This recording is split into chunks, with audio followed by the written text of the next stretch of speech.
Sleep matters. Pretend you didn't hear your own thought. Imagine for a moment that something inside you speaks. It happens suddenly. You are washing a cup or staring at a wall or standing in line somewhere, and a thought whispers through. A strange, clear kind of thought, not the usual noise, not fear or worry or planning. It is quieter than that, and yet it feels true. It is not loud. It does not scream. It almost sounds like it came from somewhere beneath your heartbeat. But you hear it, you do. You just pretend you didn't. You blink, you breathe, and you keep moving. But the thought lingers. You know the one that tells you this is not what you want. The one that says you are tired of pretending. The one that asks why you laugh at things that do not make you laugh. Why you spend time with people who do not know you. Why you follow rules you do not believe in. But still, you ignore it. You tell yourself it is nothing. That it will pass. That you are just tired. That this is not the right moment to deal with something like that. But that moment never comes. Not really. Every time that thought returns, it returns a little softer, a little more quiet. As if even the thought has learned to stop bothering you. As if the truth in your own chest is now whispering not to wake you. Because maybe the truth knows you are too scared to listen. Not because it would break you, but because it would demand that you change. It would ask you to let go of who you pretend to be. And that feels more terrifying than anything else. You do not destroy yourself in grand ways. You do it in these small silences, in these moments where you look away from the mirror your mind holds up to you. You do it by pretending not to hear the part of you that still knows, that still feels, that still wants more than this. And over time, you start to believe you are the silence. You forget that there was once a voice. You become a character written by absence, a version of yourself built on denial. But deep down, the thought never leaves. It stays buried in the places you refuse to go. It watches. It waits. And every now and then, when you are alone, when the noise is low, when the performance pauses, it says your name again. Not loudly, but just enough for you to remember. Enough for something inside you to ache in a way you do not have words for. Enough for a flicker of truth to glow and then disappear. Like a lighthouse seen too late. Like a dream you almost remembered. Like a self you almost became. And still, you pretend. And still, you forget. And still, the thought whispers. Keep editing your personality in real time. Picture a person walking into a room. Any room. Maybe it's a cafe. Maybe a meeting. Maybe just a new group chat. And before they even speak, they are scanning. Not for exits, but for approval. You see, they are not trying to be themselves. They are trying to be liked. So they begin adjusting. Softly. Quietly. Almost like breathing. Their voice shifts slightly. Their laughter changes shape. The things they want to say never make it to the surface. The parts that do are carefully chosen, not because they are true, but because they are safe. And that person could be anyone. That person might even be you.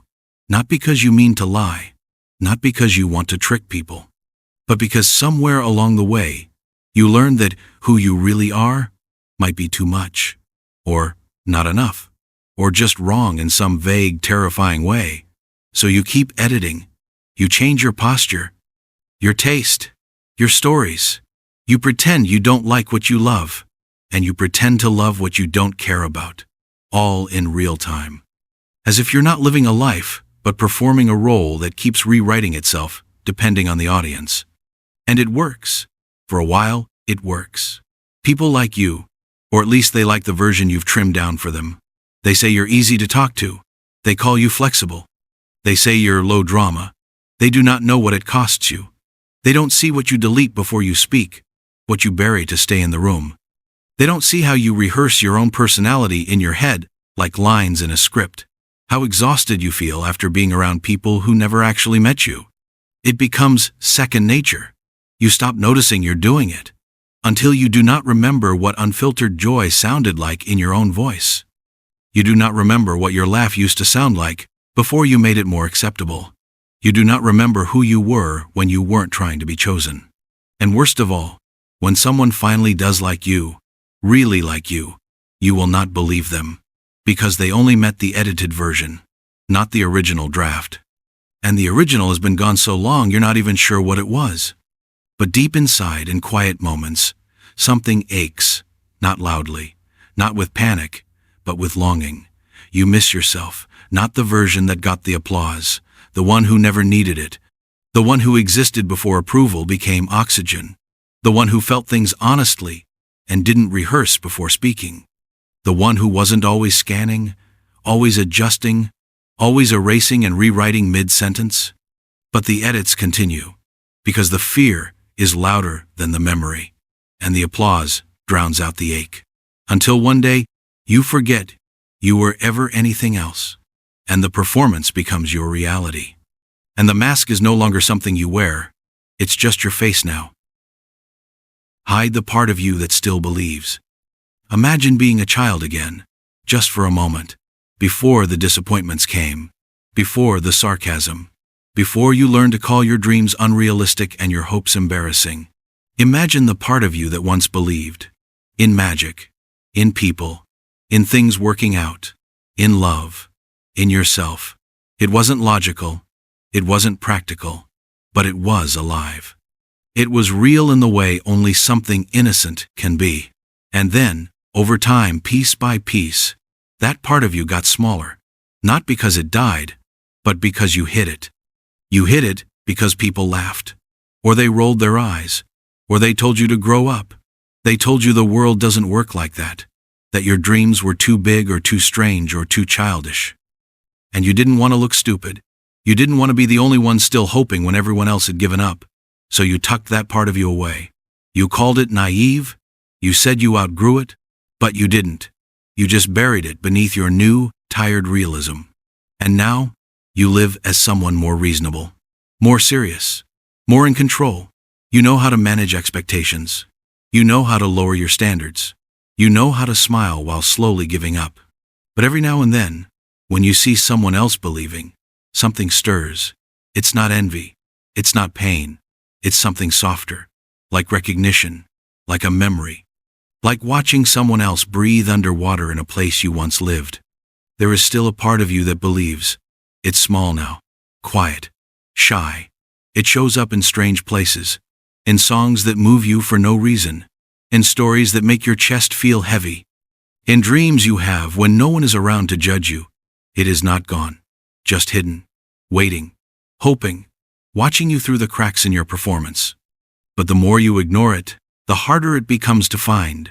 The more you laugh at hope, the more the hope stops showing up. The more you call belief childish, the more you become afraid of anything beautiful. Until the world feels gray and predictable and safe, but never alive. And you wonder why nothing moves you anymore, why everything feels flat, why joy feels fake and love feels scripted. It's because the part of you that used to believe is locked away, waiting for you to open the door again. Not to go backward, not to be a child again, but to remember that believing was never the problem. Losing it was. Never say the real reason. Picture a moment where someone asks you something real. They say, "Why did you do that?" Or "Why didn't you show up?" Or "Why do you seem distant lately?" And in your mind, the real reason floats to the surface. Not loud, but clear. Maybe you were scared. Maybe you felt small. Maybe it reminded you of something painful. But instead of saying it, you reach for something safer. You give the excuse, the polished answer, the one that is true enough to pass, but soft enough not to be noticed. And the moment moves on. But what you do not see is what you leave behind. You leave behind a small thread, a line between you and the other person that could have been pulled, could have unraveled something meaningful. But instead, it just sits there, untouched. And this happens again and again. You hide the real reason, not because you are trying to lie, but because the truth feels too raw, too much, too strange. And so you walk through your life wrapped in half-truths and quiet edits. And the people around you think they know you. They hear your words and assume they are seeing the real thing, but they are only seeing the surface, the version of you that was edited for safety. And the longer this goes on, the harder it becomes to say anything real, because you have built a whole story around who you pretend to be, and if you pull one thread, it might all come undone. But here is the quiet trap. When you never say the real reason, you begin to forget it yourself. You say the excuse so many times that even you start to believe it. You tell the soft version so often that it replaces the truth. And somewhere inside you, the part that wanted to speak starts to go quiet. It learns to stay silent. It learns that honesty has no home in your mouth. And with every missed chance, the distance between you and your own life grows wider. You become someone who shows up to conversations but never feels seen. Someone who nods through connection but feels alone. Someone who says, "I'm fine," with such practiced ease that it almost sounds like the truth. And maybe you think you are protecting yourself. Maybe you think you are making things easier. But all you are really doing is building walls with words you do not mean. And one day, you may find that you are surrounded by people who love a version of you that never existed.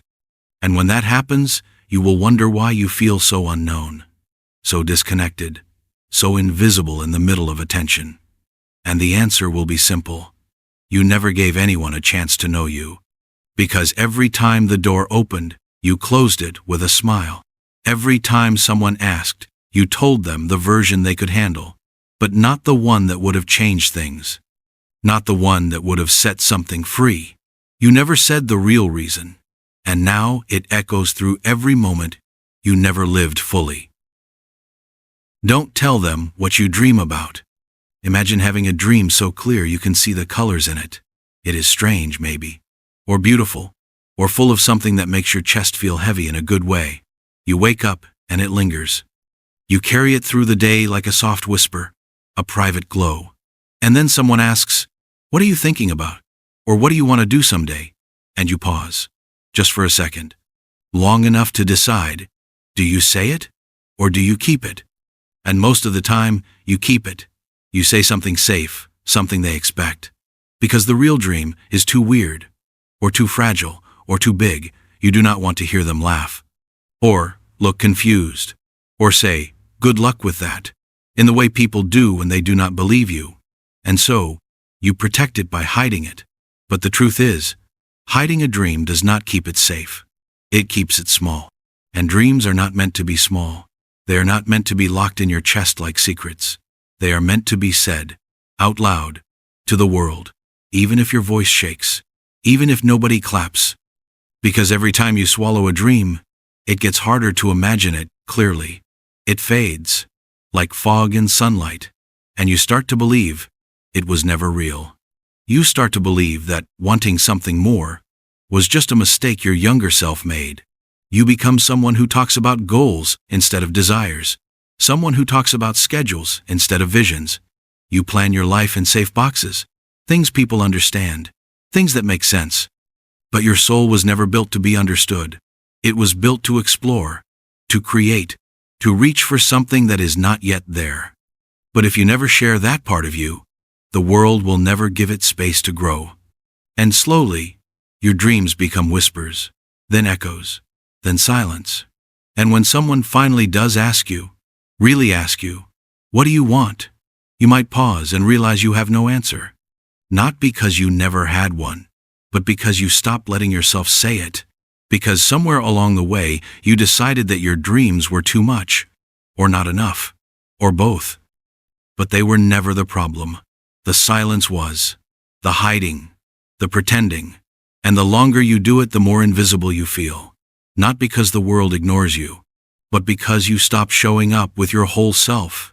And in the quiet moments, when you are alone, the dreams still visit, like guests you do not invite in, but they wait, they knock, hoping that maybe one day you will open the door and say, "This is what I want, and I do not care if it makes sense, because it is mine." Stay one joke away from who you really are. Imagine you are in a room, and someone says something that touches something deep in you. Maybe they talk about loneliness, or fear, or beauty. And just for a moment, you feel seen. You feel the real you rising up like it wants to speak, like it wants to join the moment honestly. And then, before you can say anything, you make a joke. Not a bad one, just enough to shift the mood. enough to keep things light, and everyone laughs. The moment passes, and the real you sits back down quietly. You do this a lot. Most people do. Humor is a soft armor. It keeps people close but not too close. It allows you to be liked without being known. And in a world that often rewards performance, it feels safer to be funny than to be real. But over time, the jokes start to replace your voice. You become the person who always has a comeback, always makes it lighter, always saves the room from going too deep. And everyone loves you for it. But they do not really know why you are tired all the time. Because there is a weight that comes with never being fully seen, a loneliness that lives inside the laughter, and no one sees it. Because you are always smiling, always deflecting, always turning vulnerability into a punchline. But the truth is, there are things inside you that need to be said without a laugh attached. There are feelings that cannot be expressed in a setup and a twist. There is a version of you that exists without applause, and that version is aching to be heard. The danger is not the humor itself. It is the habit of staying one joke away from your truth, the habit of stepping back every time something real comes close, the habit of wearing a mask that smiles so often that it forgets how to do anything else. And you tell yourself, it is just who you are, that you are just the funny one. But deep down, you know. You know there is a different voice under the jokes, one that speaks softly, one that feels too much, one that has stories to tell if you would only let it. But you keep the mask on, because it works, because it is easier. Until one day you realize that the laughter feels hollow, that the stage feels cold, and that no one ever claps for the parts of you that you never showed. And in that quiet space, you will wonder who you might have been if you had let the silence speak too. Keep that playlist hidden. What song would you never let anyone hear? Not because it is embarrassing or poorly made, but because it feels too close. Because something in it opens a part of you that usually stays locked. Think about that one song. The one that makes your throat tighten just slightly when it plays. The one that brings back a memory so specific, it almost feels like time folds in on itself. You do not share that song. You keep it in a hidden folder, or skip it when someone else is nearby. Not because you hate it, but because it feels like it belongs to a version of you that no one else would understand. You build playlists for public spaces, the ones you share on socials or play in the car with others. Those are curated. They are safe. Songs that people will like. Songs that match a mood you can explain. But the real playlist, the one deep in your phone, is different. It is messy. It jumps between pain and joy and things you cannot name. It is not a performance. It is a fingerprint, a confession, a living map of who you are when no one is watching. And yet, you hide it, because letting someone hear it feels like letting them read your mind. Every lyric says something you have not said out loud. Every melody carries a version of you that you are still trying to accept, and the idea of someone else hearing that feels like too much. So you protect it, you lock it away, and you call it privacy. But sometimes, it is just fear. A fear that if someone truly heard you, they might not stay. But hiding that playlist does something quiet to you. Over time, it teaches you that the real you is not safe, that the soft and strange and beautiful parts of your emotional world need to stay in the shadows. And so, you begin to hide in other ways too. You stop sharing your ideas. You avoid talking about what moves you. You keep your reactions muted, not because you do not feel, but because you are afraid to be seen feeling. The playlist becomes a symbol, not just of taste, but of vulnerability. And the more you keep it secret, the more your life begins to reflect that same secrecy. You speak carefully. You love carefully. You live carefully. Until the only version of you anyone knows is the one who skipped the song before it got too personal. But music was never meant to be hidden. It is meant to be heard. And neither were you. That playlist may not be something the world understands, but maybe that is the point. Maybe the music that makes you ache is not a weakness to protect. Maybe it is the most honest thing you own. And maybe sharing it, even with one person, is not about being understood. It is about being real. And being real is where everything alive begins. Apologize when you're excited. Have you ever caught yourself saying sorry for smiling too much? For speaking with too much energy? For sharing something you love before checking if it is acceptable to feel that way? There is a strange, quiet rule that many people follow. It says, do not be too much. Do not shine too brightly. Do not talk too fast when you are happy. It teaches you to flatten your joy before anyone else has the chance to do it for you. So you learn to lower your voice when you are passionate. You laugh, and then apologize for laughing. You talk about something you love, and then say, sorry, I got carried away. And slowly, excitement begins to feel like something you must control, like something wild that needs to be hidden. And every time you pull it back, you train yourself to believe that joy is inconvenient, that your aliveness is a burden. But excitement is a sign of connection. It is your body remembering what matters. It is your spirit reaching out beyond logic and routine to say, this means something. And when you say sorry for that, you say sorry for being awake, for being moved, for being real. You start to shrink. You say less. You smile less. You speak in smaller tones, not because you have less to say, but because you are afraid of taking up space. You fear the look someone might give you when your face lights up too much. You worry they will think you are silly, or too intense, or too loud, and so you become careful, too careful. But what you lose in that caution is everything that makes you vivid. The excitement you silence is the same energy that creates, that connects, that dares, that heals. And without it, you feel distant from your own life. You do not know why things feel dull. You only know you are tired, not from doing too much, but from holding yourself back all the time. And one day, someone might ask you, what lights you up? And you will struggle to answer, not because you forgot, but because you trained yourself to feel shame for knowing. And joy, once punished enough, learns to stay quiet. But it never dies. It waits, deep inside you, for permission to come out again without an apology attached. So maybe the next time your voice rises or your eyes widen or your hands move when you talk, you do not say sorry. Maybe you let yourself be seen in that joy, not as a mistake, but as a signal, a soft, glowing reminder that you are still here and you still care.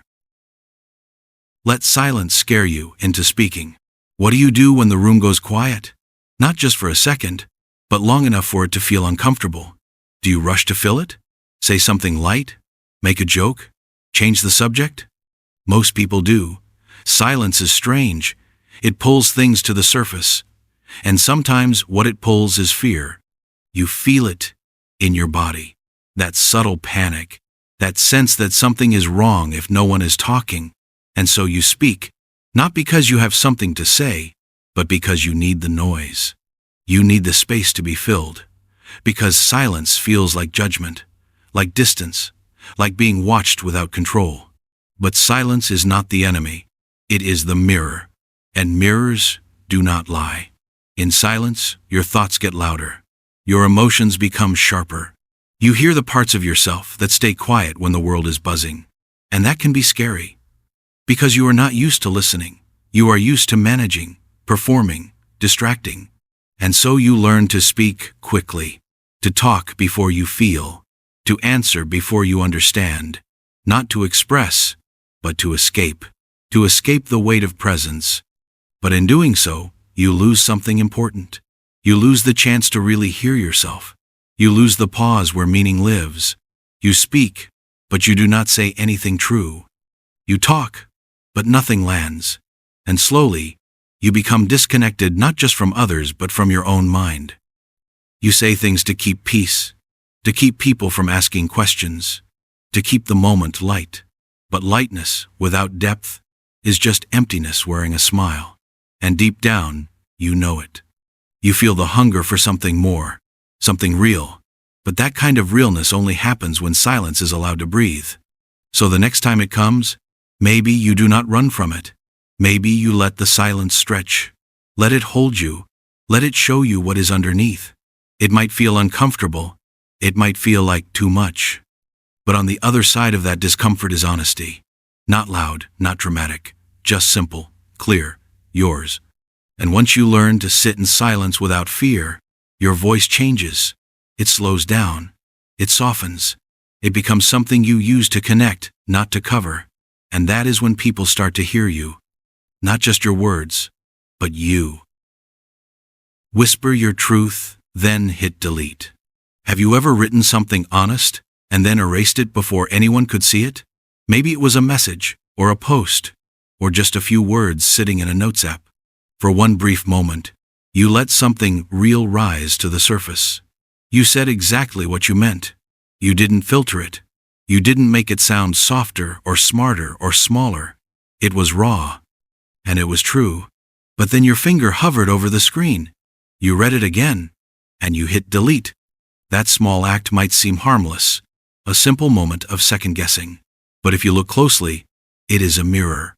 It shows you how close you are to living honestly, and how quickly you turn away from it. There is something powerful about telling the truth, even in a whisper, even in a space where no one is looking. And when you silence it before it reaches the world, you teach yourself something dangerous. You teach yourself that your truth is not safe to share. This happens in many quiet ways. You feel something important. You write it down. But before you can send it, you clean it up. You rewrite it to sound more acceptable. You turn it into a joke. Or you remove it entirely. Not because it is wrong, but because it is vulnerable. And the thought of being seen like that, without your usual armor, makes your heart beat faster. So you hide it again. You hit delete, and move on like it never happened. But deep down, something changes. You begin to feel like your truth is a burden, like honesty is too sharp for this world. And over time, you get better at censoring yourself. You speak in careful lines. You reveal only what is easy to accept. You show people a version of yourself that is always just a little bit edited, just a little bit safer. And then something strange happens. You start to forget the truth too. Not completely, but slowly. The things you almost said become foggy. The parts of yourself that tried to speak begin to go quiet.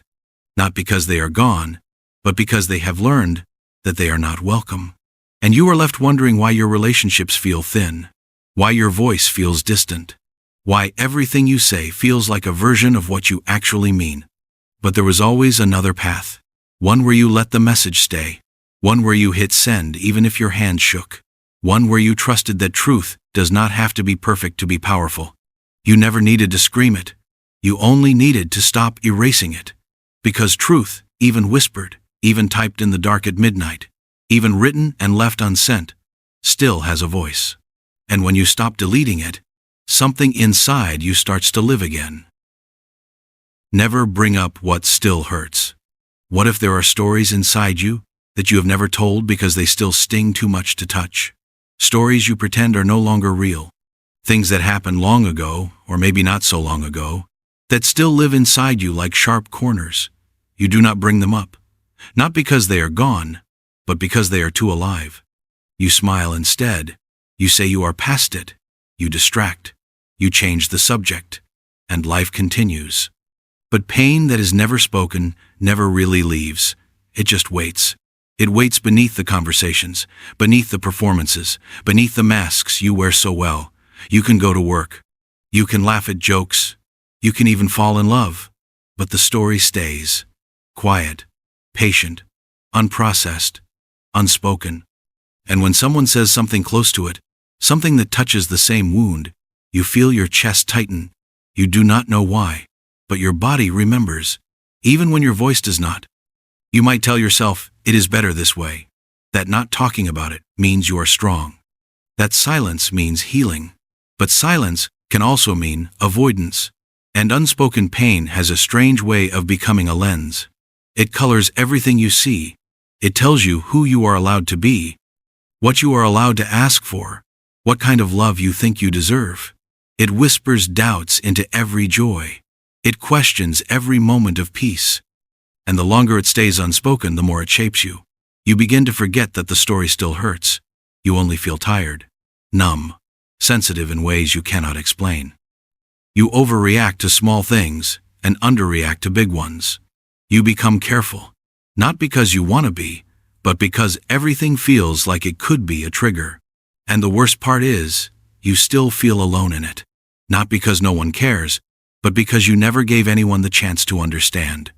Sometimes, the healing begins not with fixing it, but with saying it. Saying the thing that still hurts, out loud, in your own words, without a filter, not to explain it away, but to let it be real. Because what you do not name continues to name you, and there is power in naming pain. Quiet power.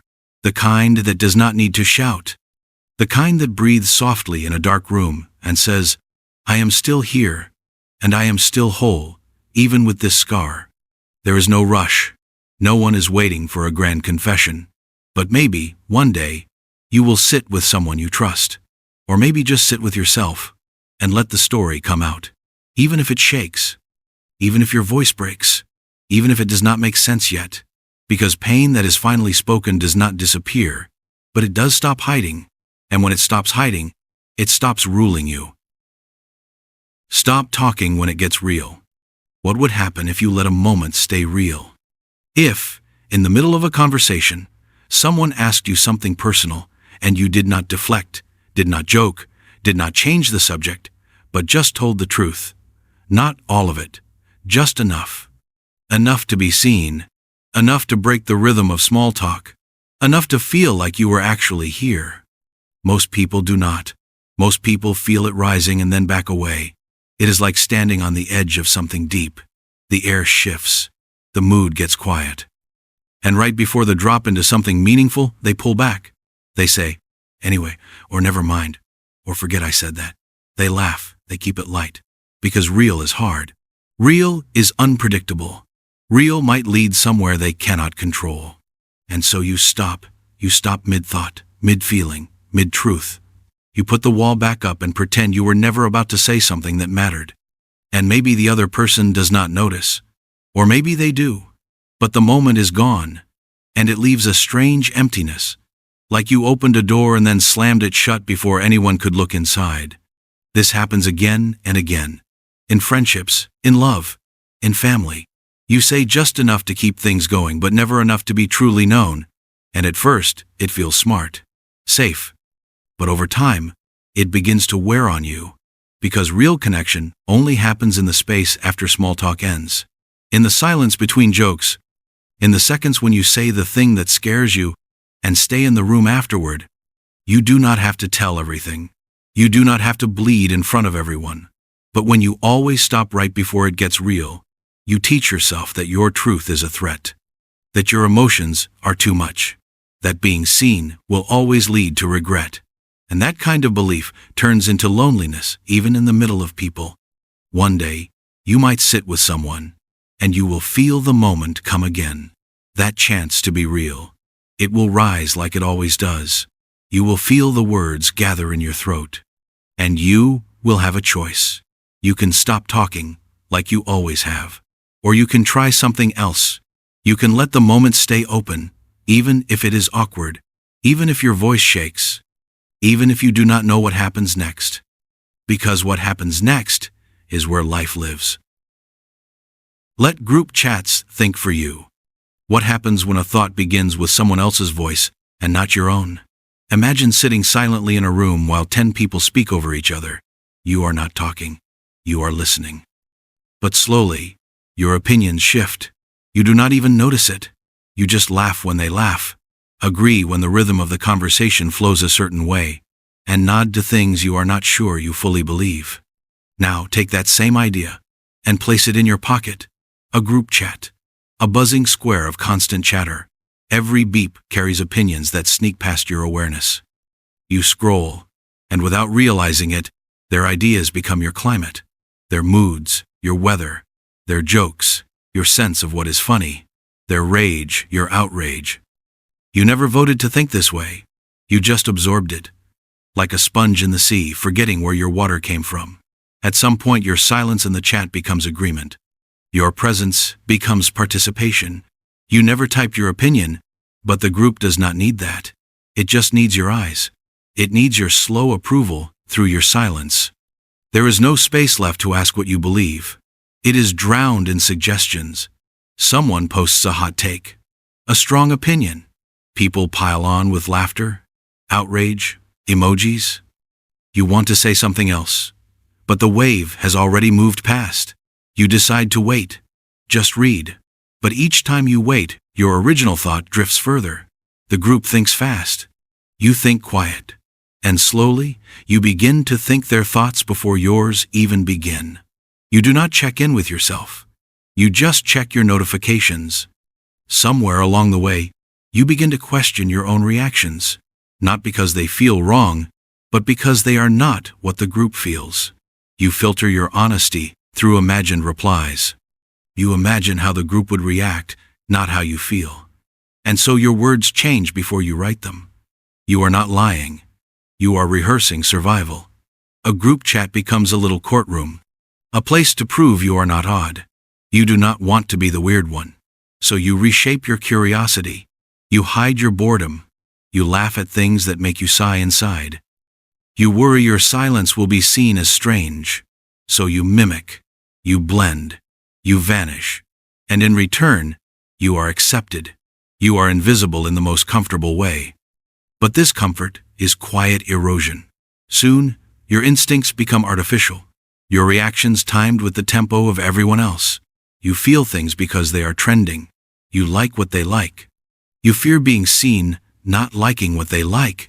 You forget what your own inner echo sounded like before you logged in. When was the last time you had a thought that felt like it was born from stillness? One that arrived without being nudged. One that grew because you sat with it in silence. Not because it came with a ping, not because it was echoed by 10 others, but because it belonged to you. The danger of group chats is not just what they say, it is what they replace. A mind constantly filled with other people's opinions becomes allergic to its own. You stop thinking in quiet. You start thinking in reactions, in approvals, in loops. So ask yourself gently, do you remember what it felt like to think alone? Not lonely, but alone. To form a strange thought. To explore it without apology, without audience, without emoji. Just thought. Raw. Unfiltered. Yours. If that feels unfamiliar, then maybe it is time to leave the group chat.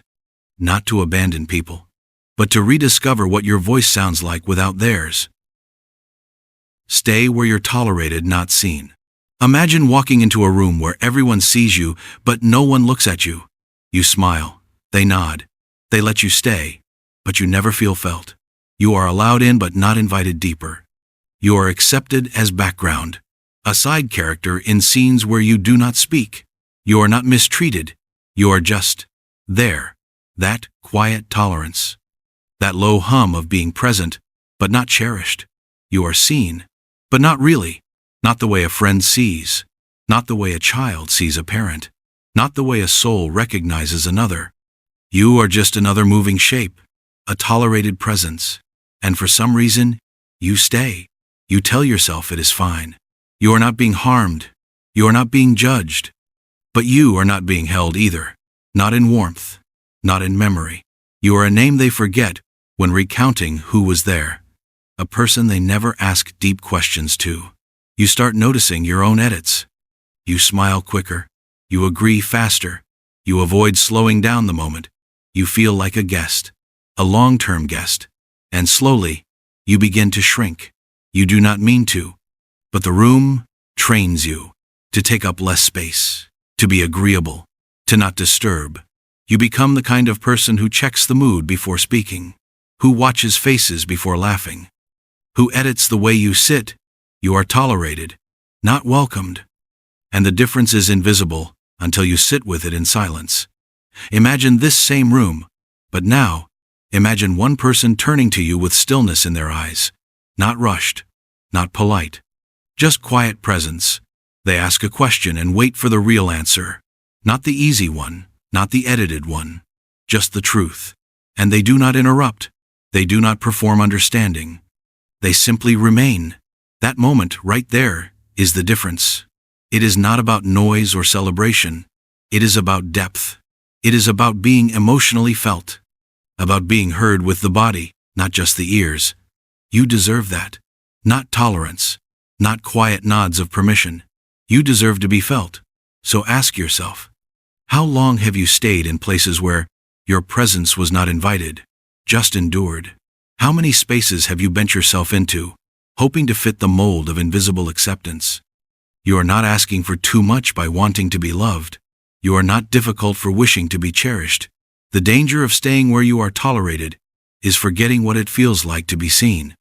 You begin to think this is normal, that love is passive, that warmth is faint. But no, real presence is unmistakable. It does not hide. It does not shrink you. It does not make you rehearse before speaking. It holds you. Steady, still, safe. You do not need to fight for it. You just need to stop settling. You are not meant to be wallpaper. You are meant to be known.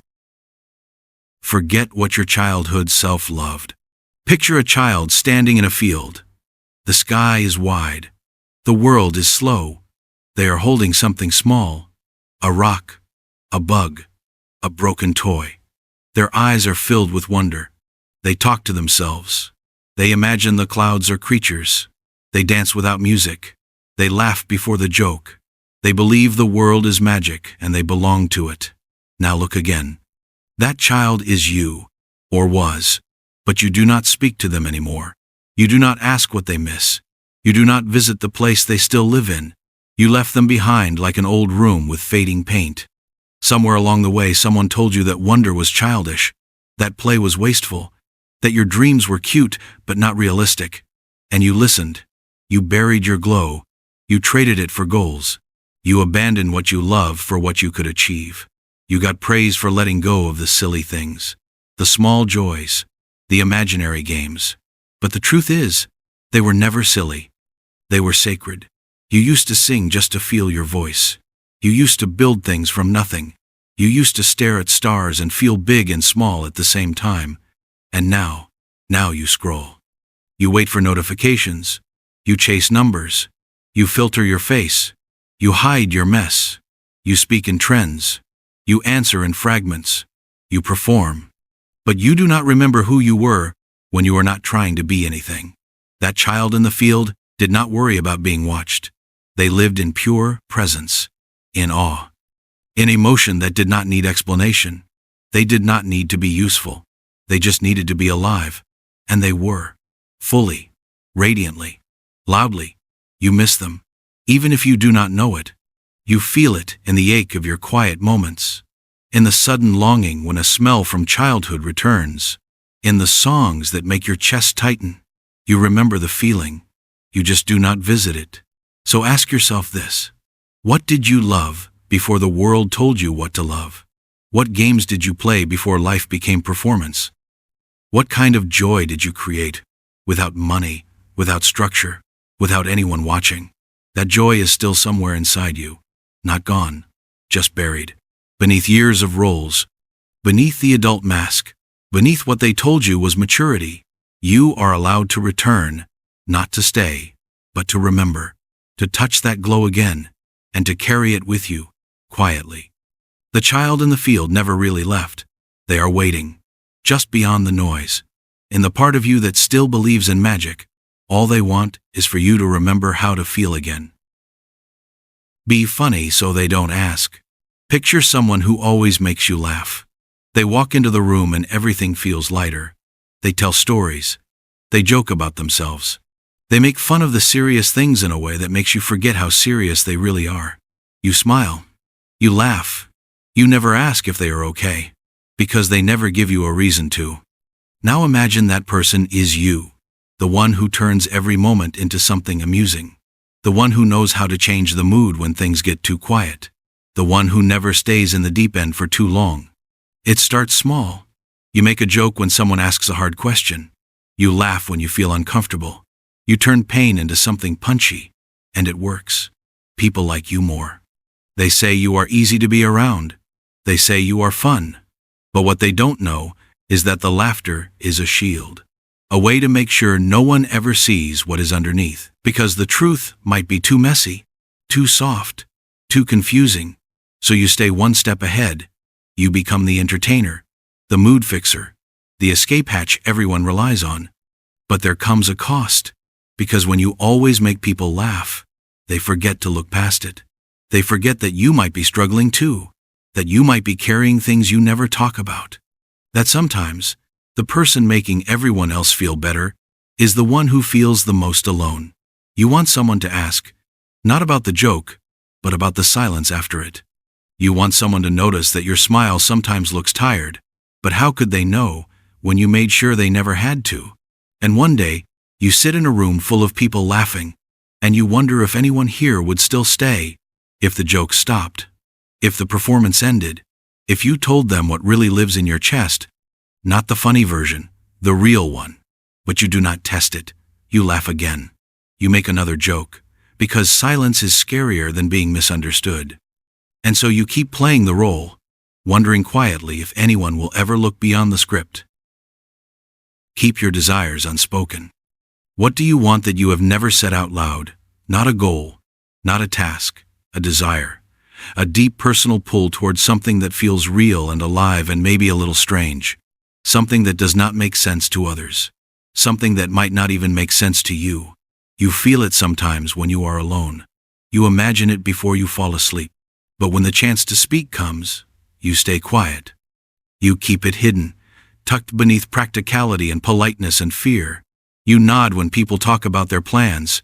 You share the dreams that sound normal, the ones that get approval. But the one that matters, the one that feels like fire in your ribs, you leave untouched. Because you are not sure how they will react. Because you do not want to explain it. Because you are afraid they will laugh, or worse, not understand at all. Desire is a strange thing. It is not always loud. It does not always make sense. But it is true. And when you silence it, something in you starts to fade. You become someone who lives politely. Someone who smiles at things that do not move you. Someone who chooses safe over sacred. And the longer you stay silent, the more distant your own life begins to feel. Like you are watching it happen from far away. You think you are avoiding discomfort, but really, you are avoiding yourself. You are turning down the volume on the one part of you that still knows what it wants. And when that part goes quiet, the world loses color. You stop chasing beauty. You stop asking big questions. You start living by default. And deep inside, you still want. You still ache. But there is no place to put it, because the words never left your mouth. One day, you might sit with someone who asks you gently, "What do you really want?" And the words will rise in your throat, trembling. They will ask for room, for release, for life. And if you are brave enough to speak them, even softly, even just once, the world will shift, not because you got what you wanted, but because you stopped hiding from it. Let the room decide who you are. Imagine walking into a new place, a classroom, a job, a party. You do not know anyone, and so you scan. You look at how they talk, what they wear, what they laugh at. You adjust, not with force, but with habit. You begin to shape yourself to fit. You mirror what you see. You edit what you feel. And before you know it, you are not bringing yourself into the room. You are letting the room choose who you get to be. This happens more often than you think. You become a different version depending on who is around. A different voice, a different rhythm. You show them what they want, or what you think they want. And it feels easier. It feels like safety. But slowly, it becomes something else. You forget which version is actually you. You forget what your own voice sounds like when no one else is listening. And every time you let the room decide who you are, you give away a piece of your center. A small part of your truth gets put aside. And it adds up. Over time, you begin to feel empty. Even when surrounded by people, you begin to feel unseen, even while being praised. Because they are not loving you. They are loving the version you performed. And that difference, though silent, hurts more than you expected. There is a kind of freedom that only comes when you walk into a room and choose not to shape yourself to fit it. When you stay grounded, when you speak honestly, when you do not ask who you should be, but bring who you already are. It is harder, it is quieter, but it is the only way to be known. And in a world that asks you to bend and shift, staying true becomes a quiet kind of rebellion. Keep the best parts of you secret. What if the things you hide are the things that would set you free? Not your flaws, not your mistakes, but the best parts. The parts of you that are kind without needing to be. The parts that still believe in wonder. The parts that love too deeply, or think too strangely, or dream too loudly. The parts that do not fit neatly into small talk or shallow compliments. You have them. You know you do. You feel them when you are alone. When a song hits just right. When you write something that no one will ever read. When you laugh in a way that feels completely yours. But when you are around others, you tuck those parts away. You show them only what is easy to understand. You play it cool. You keep it light. You think you are being smart, protecting yourself. But you are also starving yourself. Because those best parts need light. They need expression. They need risk. And without it, they begin to shrink. You start to feel distant from your own beauty. You start to believe you are ordinary. Not because you are, but because you stop showing anyone the proof. The parts you hide are not just secrets. They are symptoms of fear, of rejection, of past moments when you showed something soft and it was ignored. And so now you overcorrect. You build a self that is acceptable, but not memorable. And you wonder why no one sees you. It is because you never gave them the chance. Let the best parts out. Even if it is just a little. Even if it is only with someone who might understand. Let them see what makes you strange. What makes you glow. What makes you feel most like yourself. Because those parts were never meant to stay hidden. They were meant to be lived. Let everyone else vote on your identity. What happens when the story of who you are is written by someone else? Not all at once, but slowly. A comment here, a label there, a nickname that sticks, a role you never asked for. And over time, people begin to expect you to be that version. The funny one, the strong one, the quiet one, the helper, the fixer, the one who never says no. And without meaning to, you start to live in that story. You stop questioning it. You accept the role, you play it well. Because it makes life easier. People like you more when you are predictable, when you are familiar, when you do what they expect. But there is a cost. Because your identity is no longer yours. It is a vote. And the more people vote, the harder it is to challenge the result. You begin to feel trapped in the person you used to be, the one you had to be, the one they decided you were. And the real you, the one who is still changing, still learning, still trying things, does not get a voice. Because you are afraid. Afraid that changing would disappoint people. That it would confuse them. That it would make them uncomfortable. So you keep wearing the old name. The old version. Even when it no longer fits. But identity is not a contract. It is a living thing. It grows. It breaks. It rebuilds. And it should be yours. Not a collection of votes from people who only knew a piece of you. If you are always waiting for approval before being yourself, you will never arrive. You will always be late to your own life. Let the votes expire. Let the expectations fall away. Let yourself try on something new, even if no one claps, especially if no one claps.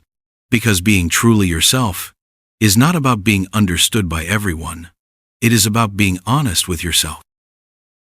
Call it just a joke when it's actually you. Imagine someone gently stabbing you with words, then smiling as they twist the meaning into something light, something playful, something that makes everyone else laugh. They say it is a joke.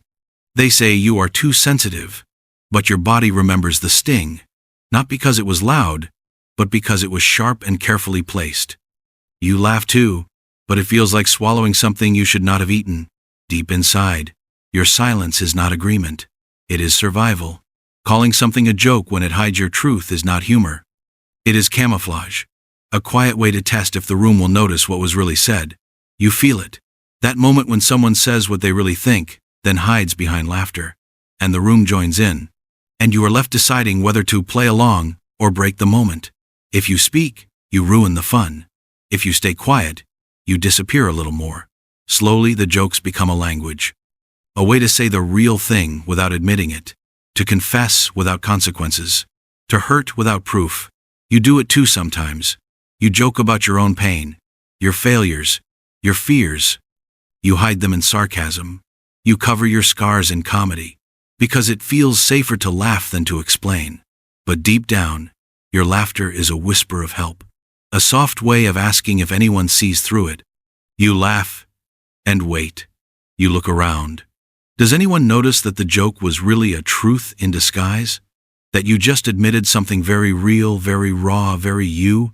And when no one sees it, you laugh again, this time even louder. So the silence does not swallow you, but your soul knows. It keeps a tally. Every joke you make about your sadness, every punchline you write to hide a wound, they add up, until the mask becomes part of your face, until even you forget where the mask ends. And you start believing that your truth is only valid if it makes others comfortable, if it entertains, if it fits in the room. But you are not a comedian for your own pain.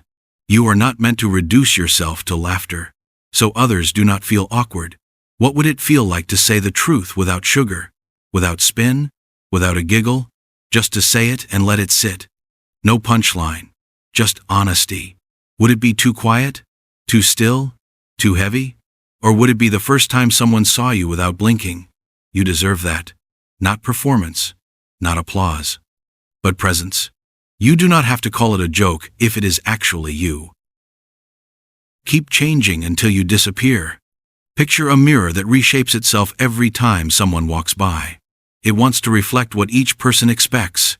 It curves and warps and bends. It tries so hard to be useful. But eventually, it forgets what its original shape looked like. That mirror is you, or at least the version of you that keeps changing for everyone. You change how you speak depending on who is listening. You change how you laugh depending on who is laughing. You change what you care about depending on what earns approval. Slowly, the edits add up, and you begin to disappear.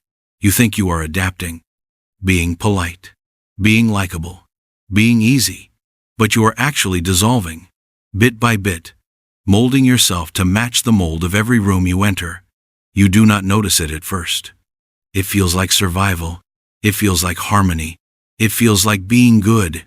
But one day, someone asks you what you truly want, and your mind goes blank. Not because the answer is hard, but because the question is foreign. You have not asked yourself that in a long time. You have been too busy becoming someone else's version of acceptable, of lovable, of tolerable. You dress for their taste. You speak for their ears. You feel for their comfort. And now you are tired. But you do not know why. You are loved.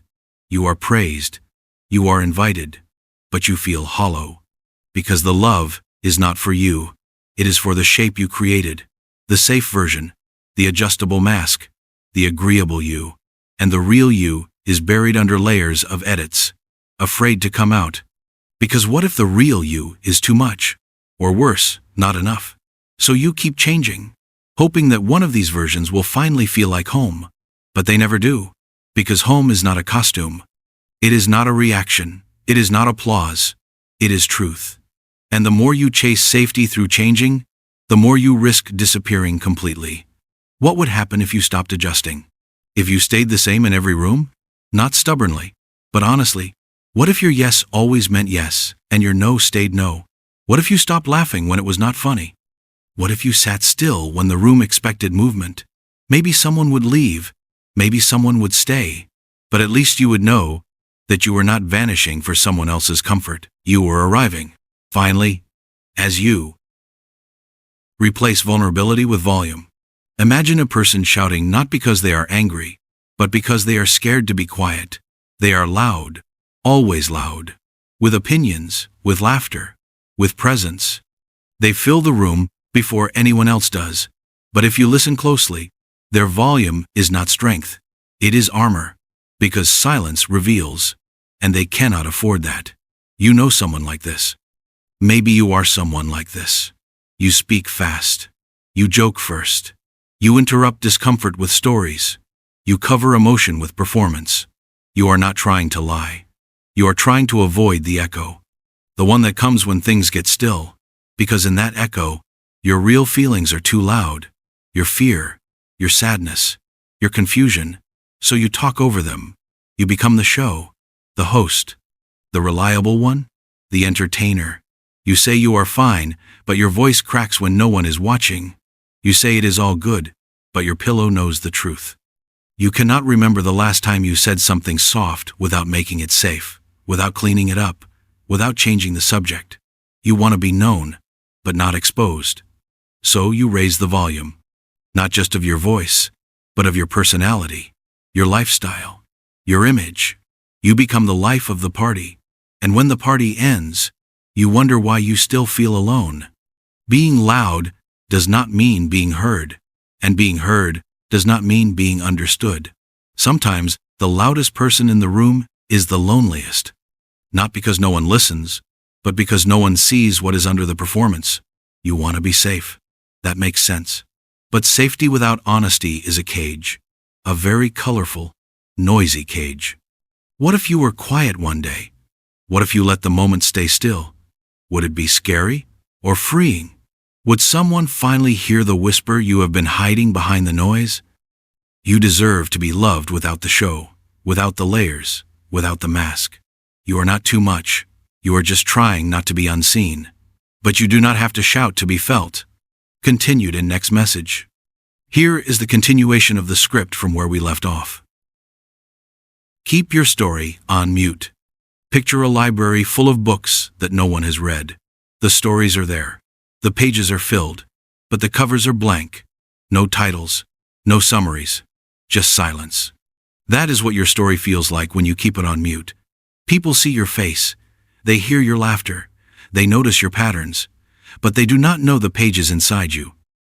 Because you never let them read, you think your story is boring, or messy, or too much, so you tuck it away. You keep it small. You summarize it in vague phrases. You call it complicated, or not important, or just life.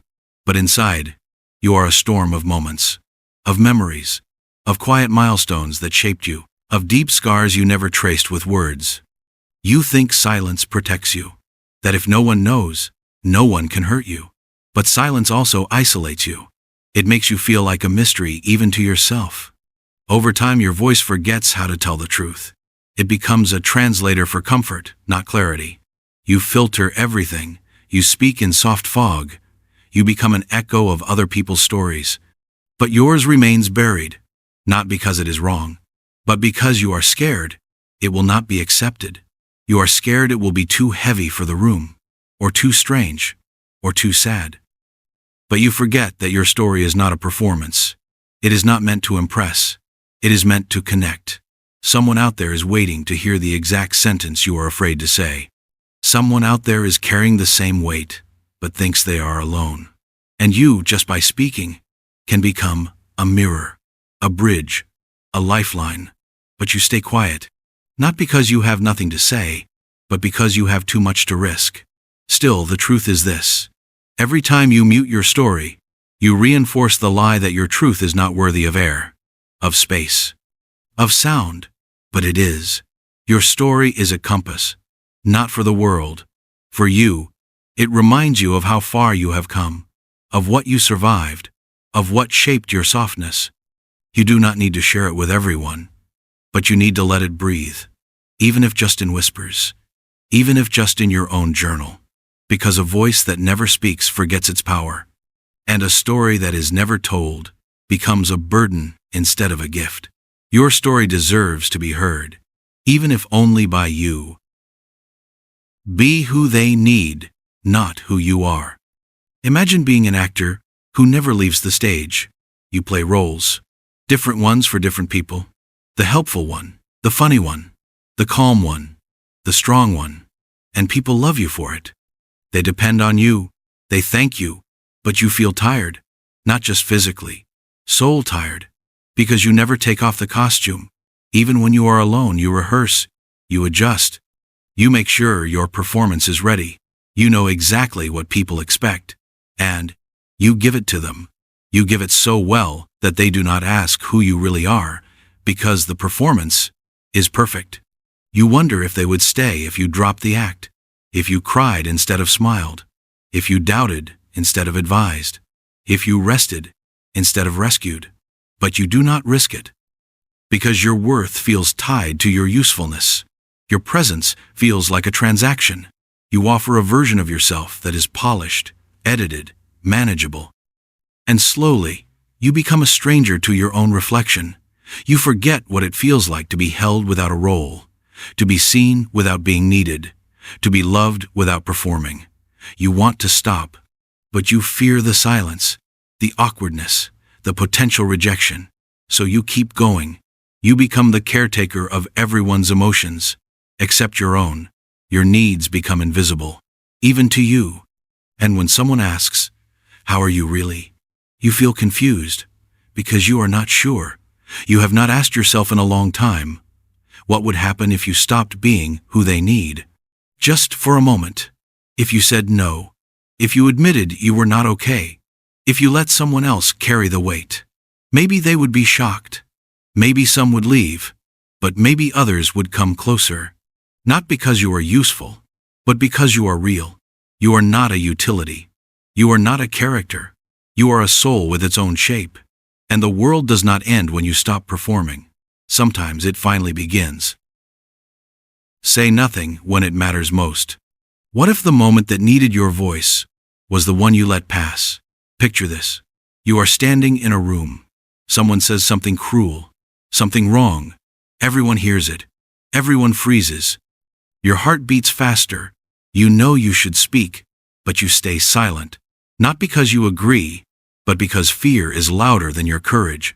The moment ends, and you tell yourself it was not your fight. That silence is safer. That maybe someone else will say it better. But deep down, you feel the weight. That heavy stillness. That missed chance. Silence has power. It is not always peace. Sometimes, it is permission. When you say nothing, the world reads that as agreement, as apathy, as comfort with the way things are. And slowly, your silence becomes a habit. Not just in big moments, but in small ones too. You do not say, "I miss you," because it feels too raw. You do not say, "That hurt," because it might make things worse. You do not say, "I need help," because vulnerability feels like weakness. But the truth is, your silence is not keeping you safe. It is keeping you alone.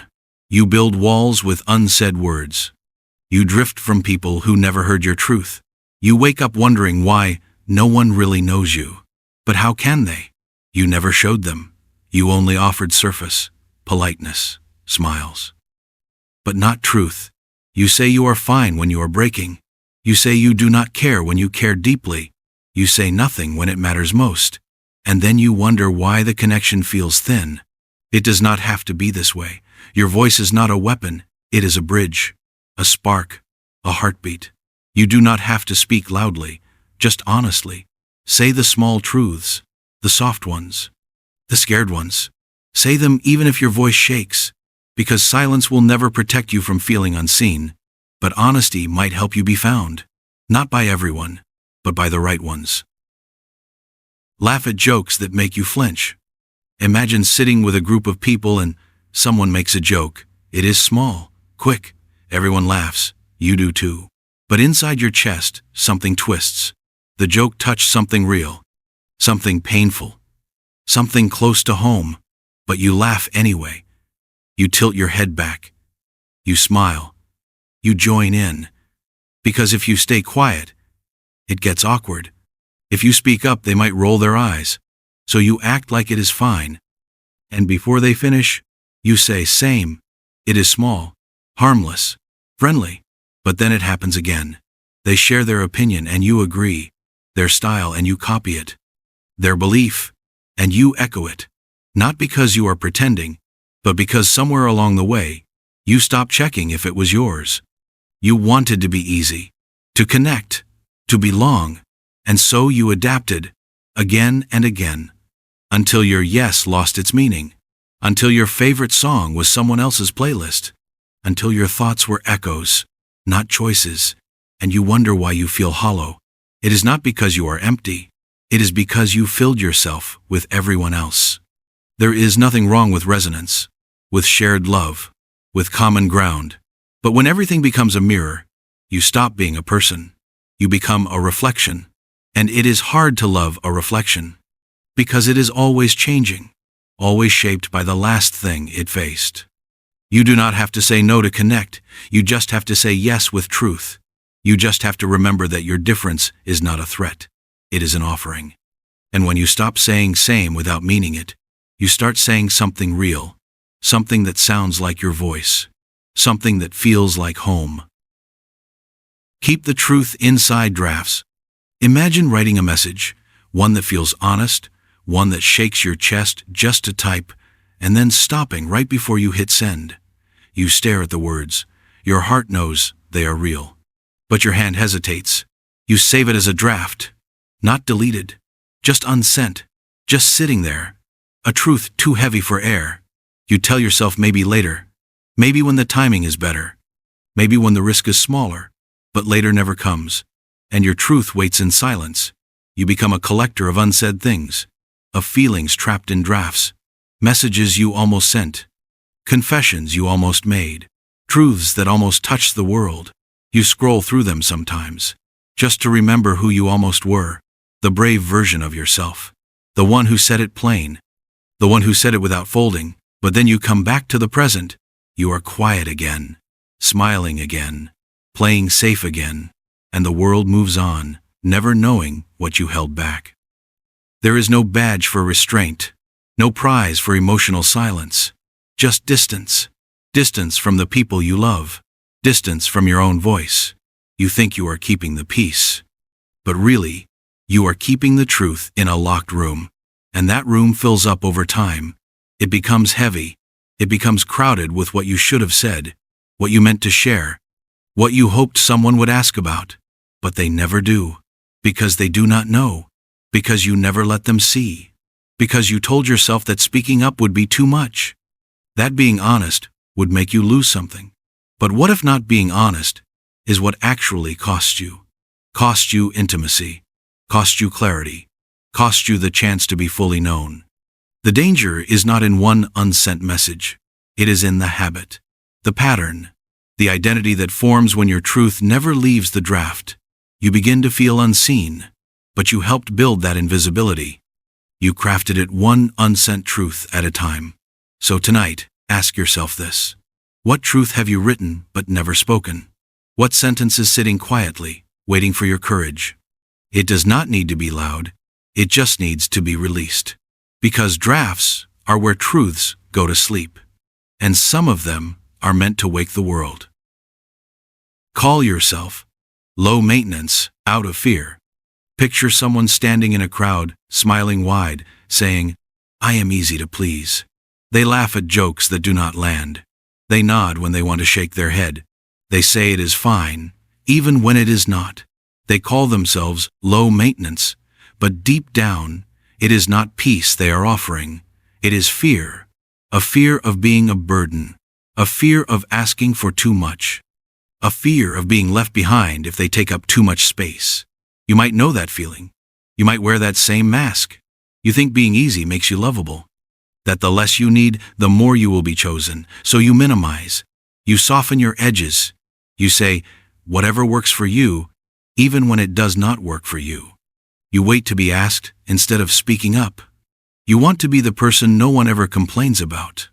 The one who fits, who bends, who never causes waves. But love does not grow in silence. It grows in honesty, in presence, in the sacred discomfort of saying, "This matters to me." When you call yourself low maintenance out of fear, you teach people that your needs are optional, that your voice is background noise, and they listen. Not because they are cruel, but because you told them you were fine. You trained them to overlook your discomfort, to take your silence as agreement, but inside, you feel hollow. You crave to be seen fully, but you only show the parts you think are easy. You are not high maintenance for wanting to be cared for. You are human. You are not difficult for needing space to be messy. You are alive. You do not earn love by being silent. You grow it by being real. So maybe the next time you want to say whatever is fine, pause. Ask yourself, is it really? And if it is not, say so. Say it with kindness. Say it without apology, because your presence should not come with a disclaimer. You do not have to shrink to be accepted. You do not have to disappear to be included. You are not low maintenance. You are just afraid to be high priority, but you deserve to be. Replace why. with whatever. What happens when curiosity turns into surrender? Picture a person who once asked big questions. Why did they leave? Why does it hurt? Why do I feel this way? But now, that person just shrugs. Whatever. That one word becomes armor. It sounds casual, but inside, it is heavy. It means I gave up. It means I stopped digging. It means I stopped hoping for something that made sense. You tell yourself, it is just a word. But whatever is a wall, a quiet resignation, a way to protect yourself from the pain of not knowing. Because asking why opens doors, but those doors sometimes lead to truth that hurts, or to silence, or to confusion. So instead, you close the door. You say, whatever, and walk away. But your mind keeps spinning. Your body remembers. Your soul still wants answers. You are not as numb as you pretend. You are just tired. Tired of being the one who cares more. Tired of asking questions that echo without answers. So you choose whatever, like it is peace. But it is not peace. It is pause. It is unfinished mourning. It is a soft way to say, this mattered too much. You deserve better than apathy. You deserve better than indifference. You deserve the honesty of asking why, even if the answer never comes. Because why keeps you connected. Why keeps your heart open. Why means you still believe meaning exists. You do not need to pretend you do not care. You are allowed to want clarity. You are allowed to be hurt. You are allowed to ask. You are allowed to want someone to explain, even if they never do. Because the moment you stop asking why, you start letting go of the parts of yourself that care, and that is too high a price. Continued in next message. Here is the continuation of the script from where we left off. Numb the thing that makes you different. Picture a person who was once full of something unusual. Maybe it was how they thought. Maybe it was what they created. Maybe it was how they saw the world. Bright, wild, curious. But one day, someone pointed at that part and called it strange. Too much. Too weird. And instead of defending it, the person quieted it. They muted their color. They flattened their spark. They chose to numb the very thing that made them different. Maybe that person was you. Maybe it still is. You were not born to blend in, but blending in felt safer. And so the part of you that once made you glow became a secret, a shadow, a quiet ache. You tell yourself it is just growing up, that being normal is easier, that standing out is too exhausting. And maybe it is. But at what cost? Because when you numb the thing that makes you different, you also numb the thing that makes you alive. You lose the flavor of your own soul. You forget what it felt like to be fully lit from inside. You forget how your difference was not a mistake. It was a gift. But now, you hesitate before speaking. You check yourself before sharing. You adjust your dreams so they do not sound silly. And every time you do, the real you fades just a little more. The world does not need more sameness. It needs your exact shape, your unedited rhythm, your inconvenient brightness. That part of you they once called too much might be the exact part someone else is waiting to find. And you are allowed to reclaim it. You do not need permission. You just need memory. Remember who you were before the world told you to behave. Before it taught you to smooth your edges. Before it trained you to apologize for your colors. That version of you is still here, waiting, not for applause, just for air, just for freedom, just for a moment of truth. Let them out. Say, I don't know, when you do. Imagine being asked something and knowing the answer deep in your bones, but still saying, I don't know. You feel it, you know it, but you bury it. You choose uncertainty on purpose. Because naming the truth feels too risky, too final, too loud, so you soften it, you blur it, you pretend confusion, because if you admit the truth, then you might have to act on it. And that is where the fear lives.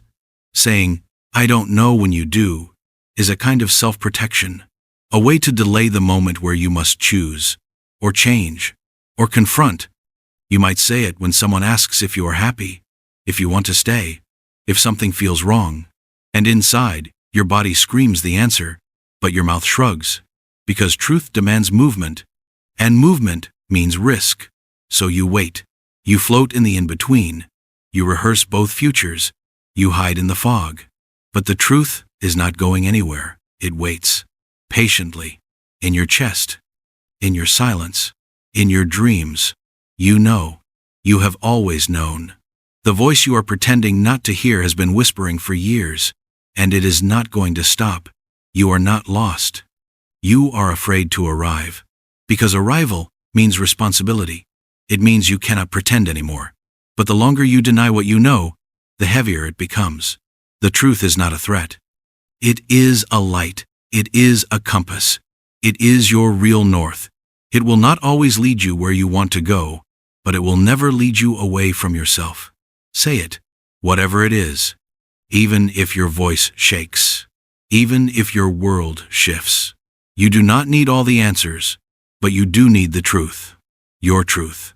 The one you keep pretending not to see. Say you're tired when you mean empty. Picture someone lying in bed staring at the ceiling, not from exhaustion but from absence. They say they are tired, that they need rest, that they are just drained. But the truth is deeper. It is not tiredness. It is emptiness. A hollow feeling that no sleep can fix. You say you are tired because it is easier. People understand that. They nod. They offer tea. They tell you to sleep more.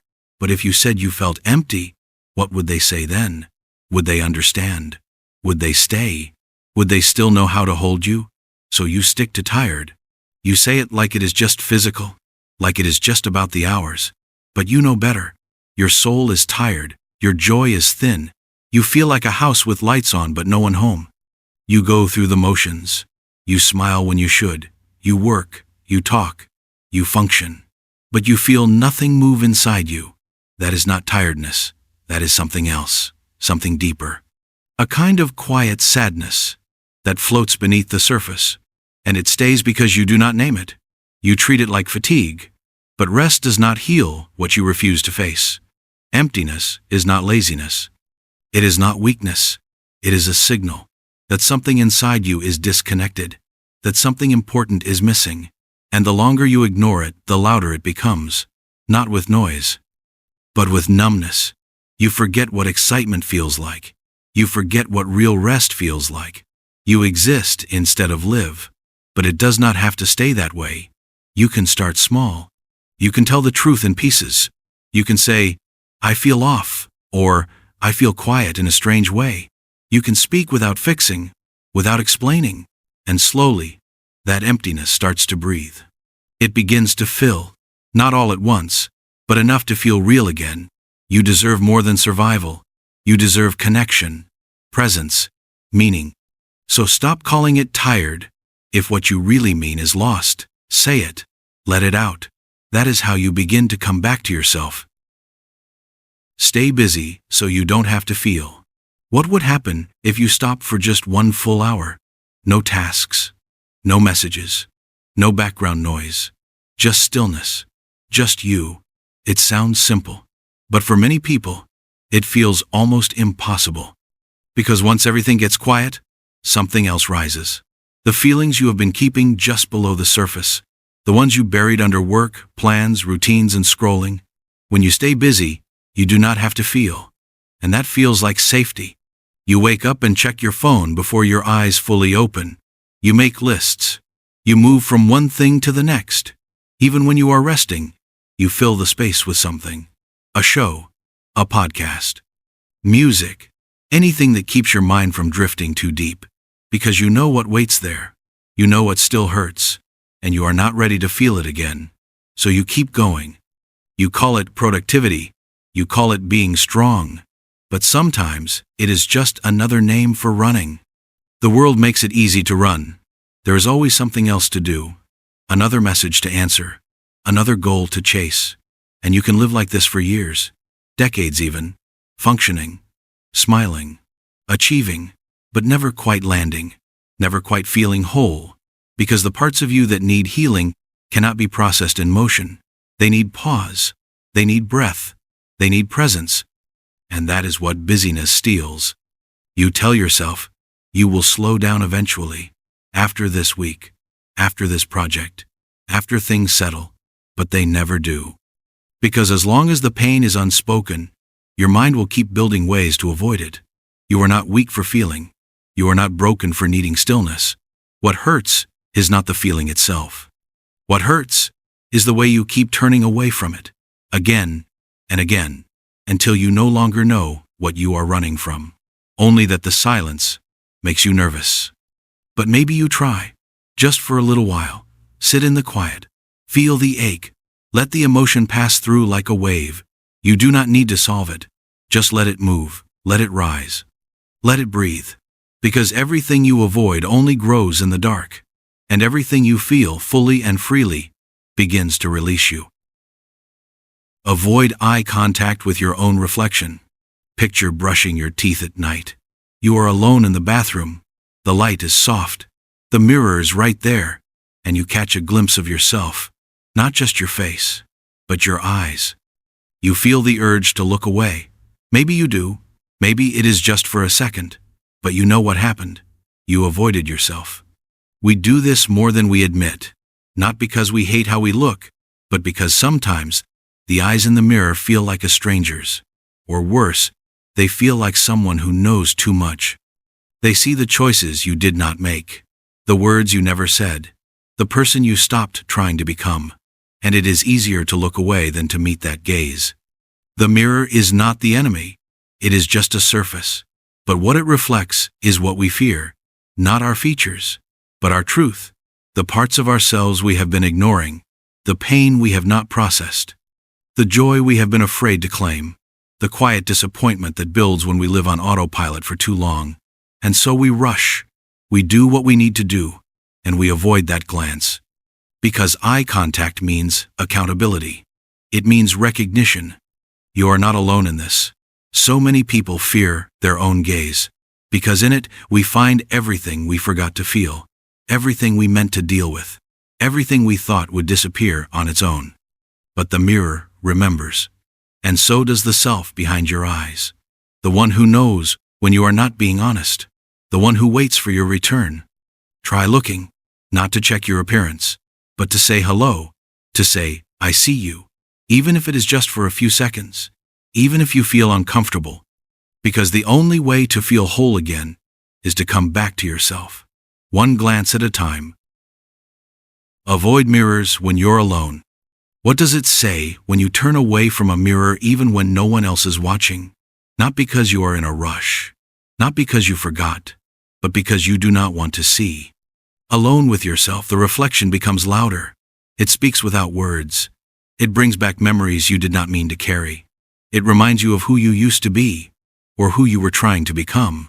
And that is the part that hurts. Because sometimes the mirror does not just show you the surface, it shows you time. Missed chances, versions of yourself you let go of to survive. You see the eyes that used to dream bigger, the mouth that stayed closed when it should have spoken, the posture that slowly shrank to make others more comfortable. And all of that arrives in a single glance. So you avoid it. You walk past. You keep your head down. You do not linger. Because looking means remembering. And remembering means feeling. And you have learned to keep moving instead.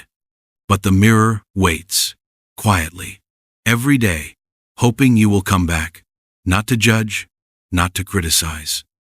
Before it taught you to smooth your edges, before it trained you to apologize for your colors, that version of you is still here, waiting, not for applause, just for air, just for freedom, just for a moment of truth.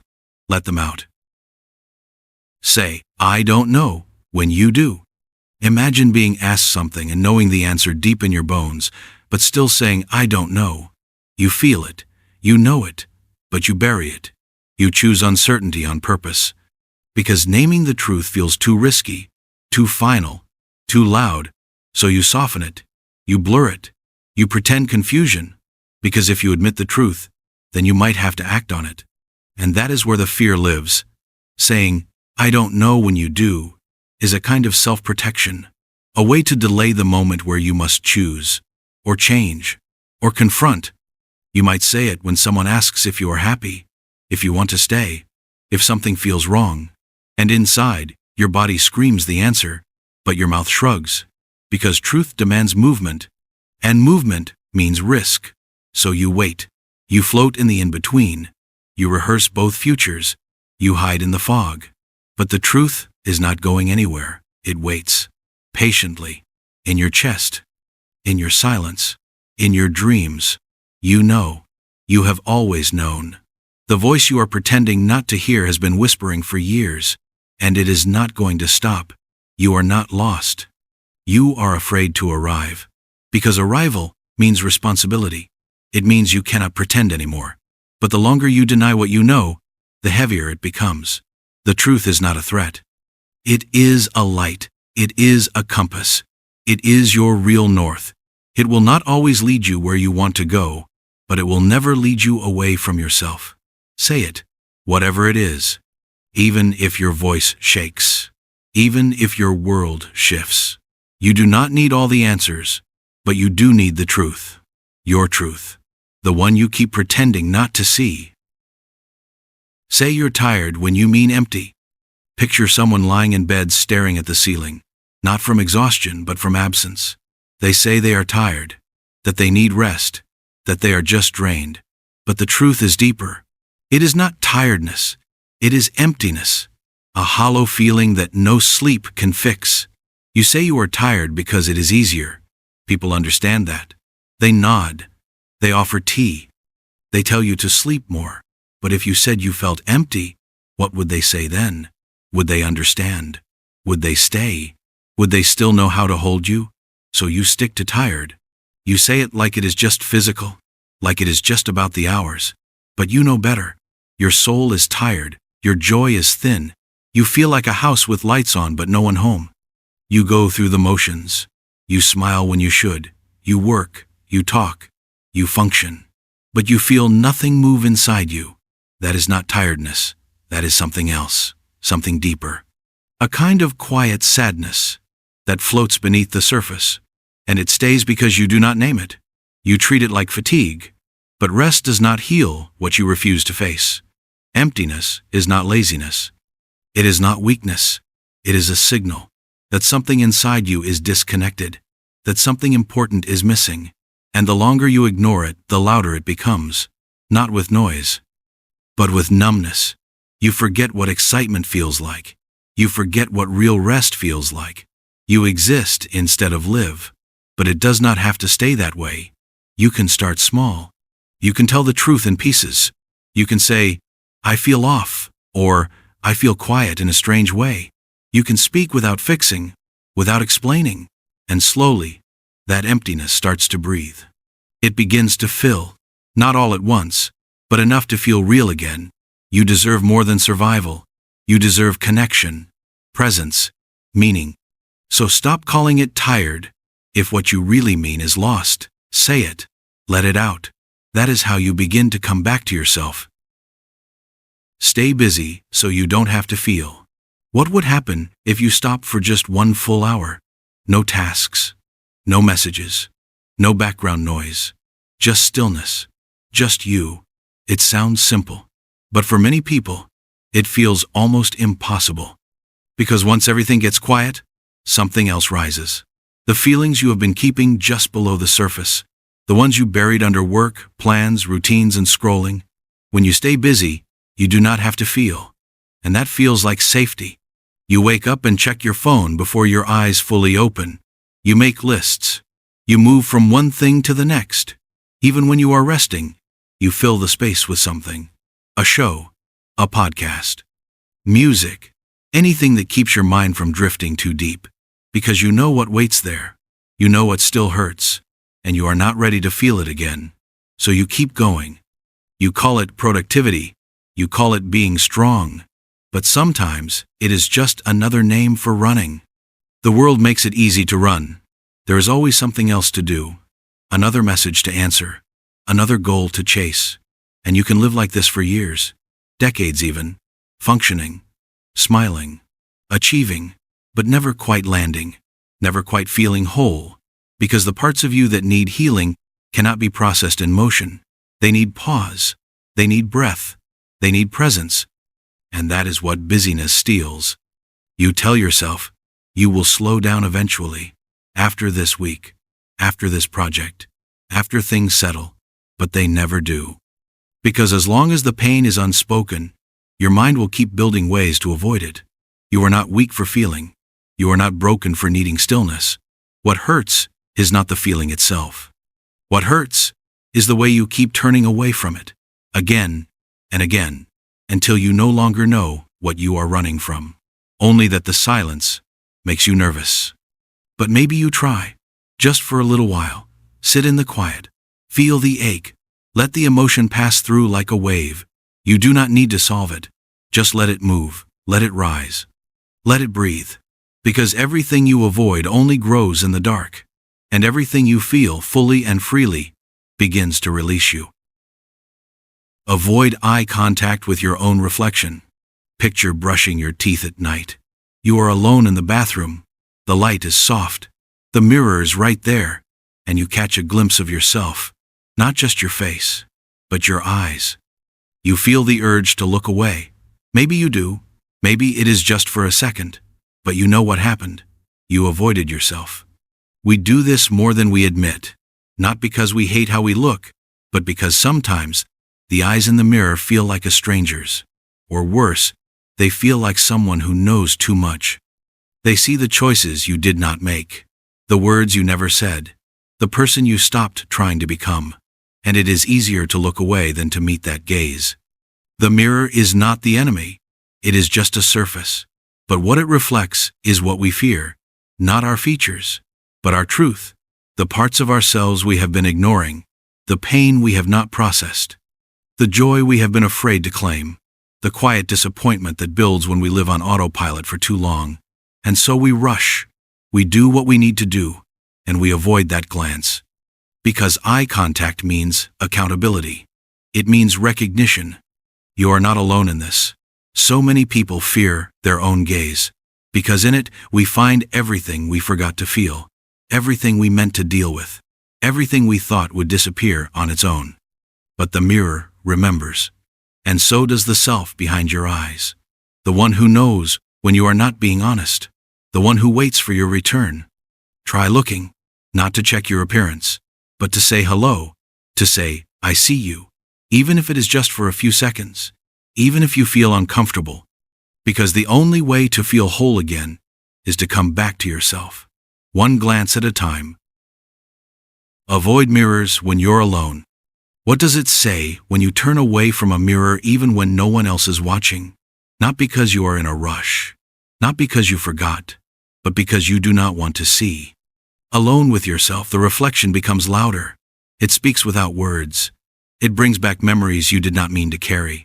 It reminds you of who you used to be, or who you were trying to become. And that is the part that hurts. Because sometimes the mirror does not just show you the surface, it shows you time, missed chances, versions of yourself you let go of to survive. You see the eyes that used to dream bigger, the mouth that stayed closed when it should have spoken, the posture that slowly shrank to make others more comfortable. And all of that arrives in a single glance. So you avoid it. You walk past. You keep your head down.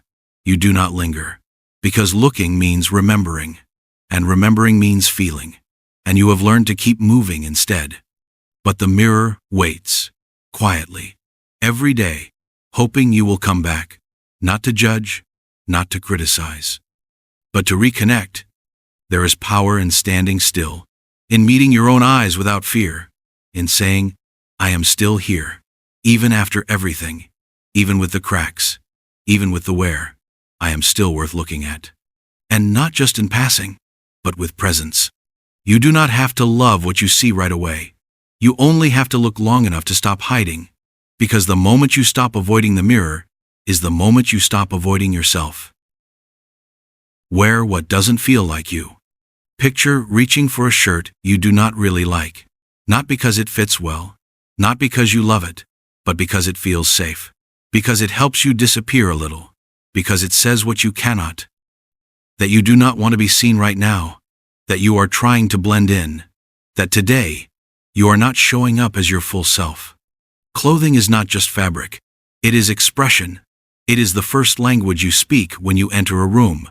And when you wear something that does not feel like you, your body knows.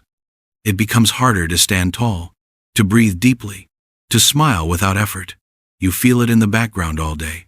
A soft misalignment. A quiet discomfort. But you keep wearing it. Because it helps you survive spaces that ask you to be less. Less loud. Less strange. Less bold. You wear it to avoid stares. To avoid questions. To avoid being too much. And maybe no one says anything. Maybe it works. But you lose something. A tiny piece of joy. A bit of light. A whisper of truth. And over time, your wardrobe becomes a shield. One that fits the world's comfort better than your own. One that tells people who they want you to be, not who you really are. And the longer you do this, the more your real self forgets how to come out. You start to believe the clothes. You start to believe the silence. But there is another way. You can choose what feels like you, even if it is small. A color, a texture, a detail only you notice. You can dress not just to cover your body but to reveal your spirit. To say, this is who I am, even if it is not who you expect. Because you were never meant to hide in cotton and thread. You were meant to be seen. Turn, I'm just tired, into a habit. What if tired is not the real reason? What if tired is just the word you reach for when you do not know how to say, I feel empty, I feel numb, I feel lost. Tired is safe, it is understandable. It does not scare people. It does not start hard conversations. So you say it, again and again, until it becomes the default, the habit, the shield. People ask how you are. You say, I am just tired. You smile. They nod. No one looks deeper. No one asks what kind of tired. And you are grateful for that, because the real answer is harder. The real answer would take time, would take honesty, would take vulnerability you are not sure you have today. So you say tired, and move on. But tired can become a disguise, a soft, polite lie, one that hides the fact that something deeper is out of balance, that you are not just physically drained, you are emotionally worn out, spiritually stretched thin, disconnected from yourself and your joy. And the more you say tired, the less you explore what you are actually feeling. You begin to believe it too, that your problem is sleep, or work, or stress. But those things are only part of the truth. The deeper truth is that your soul is asking for attention, for rest that goes beyond naps, for connection, for honesty, for meaning. And those things cannot be fixed by a day off. They require reflection. They require change. So the next time tired rises in your mouth, pause. Ask yourself what else might be there. Not to replace tired, but to understand it. Because behind the habit is a truth that deserves more than autopilot. Turn your passion into a quiet tab. Picture something you used to love doing, not just enjoy, love. It made time disappear. It lit you up. It made you feel alive in a way nothing else did. Maybe it was painting, writing, making music, building something with your hands. And now it lives in a quiet tab, open but ignored, like a window at the edge of your screen, always there, but never clicked. You tell yourself you are busy, that life got in the way, that it is not the right time. But deep down, you know, it is not just time, it is fear. Fear that if you try again, it will not feel the same. Fear that you are not as good as you used to be, that too much time has passed, that you missed your chance, so you keep it open but untouched, as if that proves you have not given up completely. But passion does not thrive in silence. It needs space. It needs risk. It needs action. And the longer it stays minimized, the more it feels like a memory instead of a possibility. You start to doubt if you ever really loved it. You tell yourself it was just a phase, but the ache remains. The pull never leaves. It just waits for you to return. You do not have to start big. You do not have to impress anyone. You only have to give it breath. Open the tab. Touch the keys. Pick up the brush. Hum the melody. Not to be productive, but to remember who you are when no one else is looking. Because that version of you still lives, still dreams, still matters. Mute the song that makes you cry. What is the one song you always skip? Not because it is bad, but because it is too much. It touches something raw. It makes your eyes sting, your chest tighten. You hear the first few notes, and your finger moves without thinking. Skip. Next. Not today. Music remembers. It stores feelings in sound. And some songs are not just melodies. They are mirrors. They bring back moments, people, versions of yourself you forgot how to hold. And sometimes the pain feels too heavy. So you mute it. You avoid it. You tell yourself you are protecting your peace. But what you are really doing is avoiding the part of you that still needs to feel. The song will wait. It always does. And every time you skip it, you delay something important. The tear that needs to fall. The grief that needs to speak.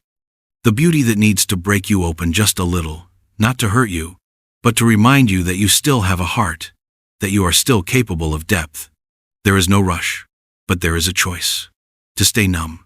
Or to listen. And maybe one day, you will let the song play all the way through.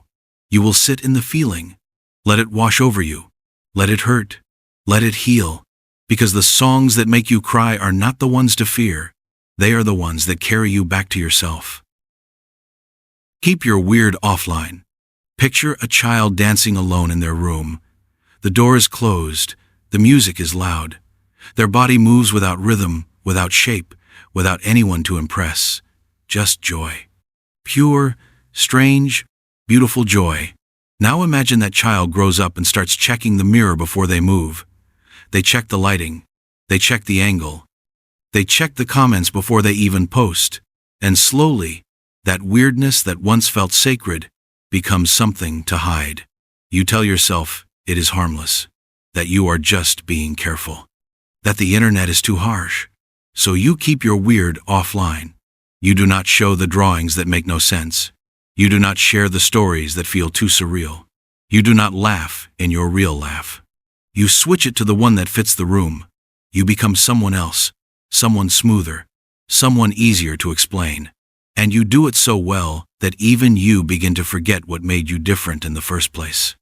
You scroll through your feed and see people with sharp edges, clean lives, confident captions, and you wonder where your strange little world fits into that. You begin to think it does not, so you hide it. Not just from the internet, but from yourself. You put away the songs you wrote but never finished.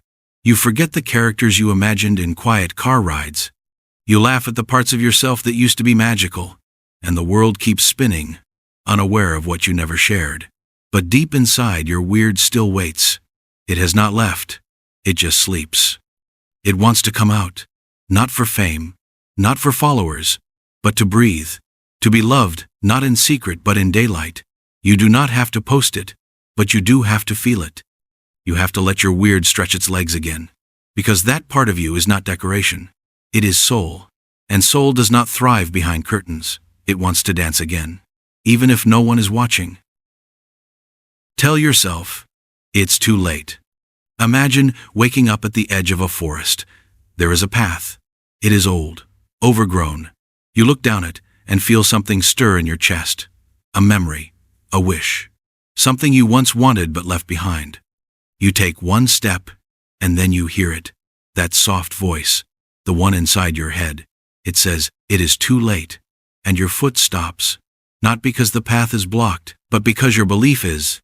That voice is quiet but strong. It sounds reasonable, practical, mature.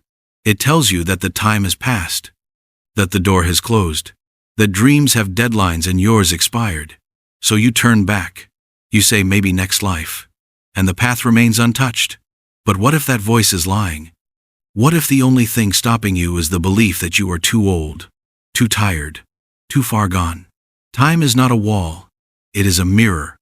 And sometimes, what you see is not how late it is, but how afraid you are to begin again. You think people will laugh, that they will say, why now? But no one feels time like you do. No one lives your quiet regrets. No one carries the heaviness of your unlived lives. Only you. So maybe it is not too late. Maybe it is exactly time. Time to remember. Time to begin again. Time to try, not because it makes sense, but because it matters. The forest is still there. The path is still open. The only thing missing is your next step. Let jealousy kill your curiosity. Picture two people standing at the edge of a garden. One sees flowers and walks closer. They bend down. They smell. They ask questions. They wonder how the petals got their color. They want to understand. The other sees the same flowers and turns away. Not because they do not like them, but because they are jealous they did not grow them. That second person chooses jealousy over curiosity. And in doing so, they stay outside the garden. They never learn, never touch, never grow. That second person is easy to become. You see someone living your dream, someone creating what you wish you had, someone shining in the place you feel dim, and instead of asking how, you ask why not me. You do not mean to. It just happens. The heart tightens. The stomach sinks. And you look away. You stop learning. You stop listening. You close the door that could have opened you. Because jealousy is a wall. It feels like fire, but it cools into concrete. It keeps you outside the thing you actually want to be close to. Curiosity is different. Curiosity walks in. Curiosity says, "How did you do that?" Even when it hurts. Curiosity stays humble. It stays open. But jealousy is scared. Jealousy says, "I cannot let myself admire them, because if I do, I have to admit I feel behind." And that is the real fear.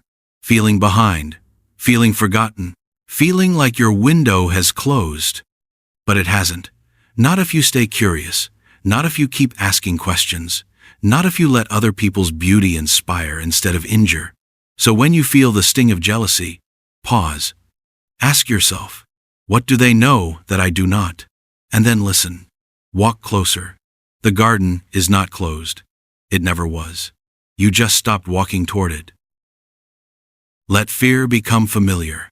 Picture a room that is dim but quiet. You sit in the corner. The air feels still. There is no threat, but also no light. You stay because it is predictable. You stay because you know where the edges are. You stay because stepping out means not knowing what comes next. That room is fear, and over time, it becomes familiar. Not just something you avoid, but something you live with. You learn its shape, its silence, its rules. You stop testing the door.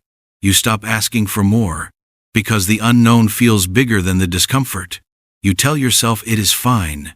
You are not in danger. But you are not free either. You are just used to the cage. You decorate it. You make it feel normal. You call it your comfort zone. But it is not comfort. It is just habit.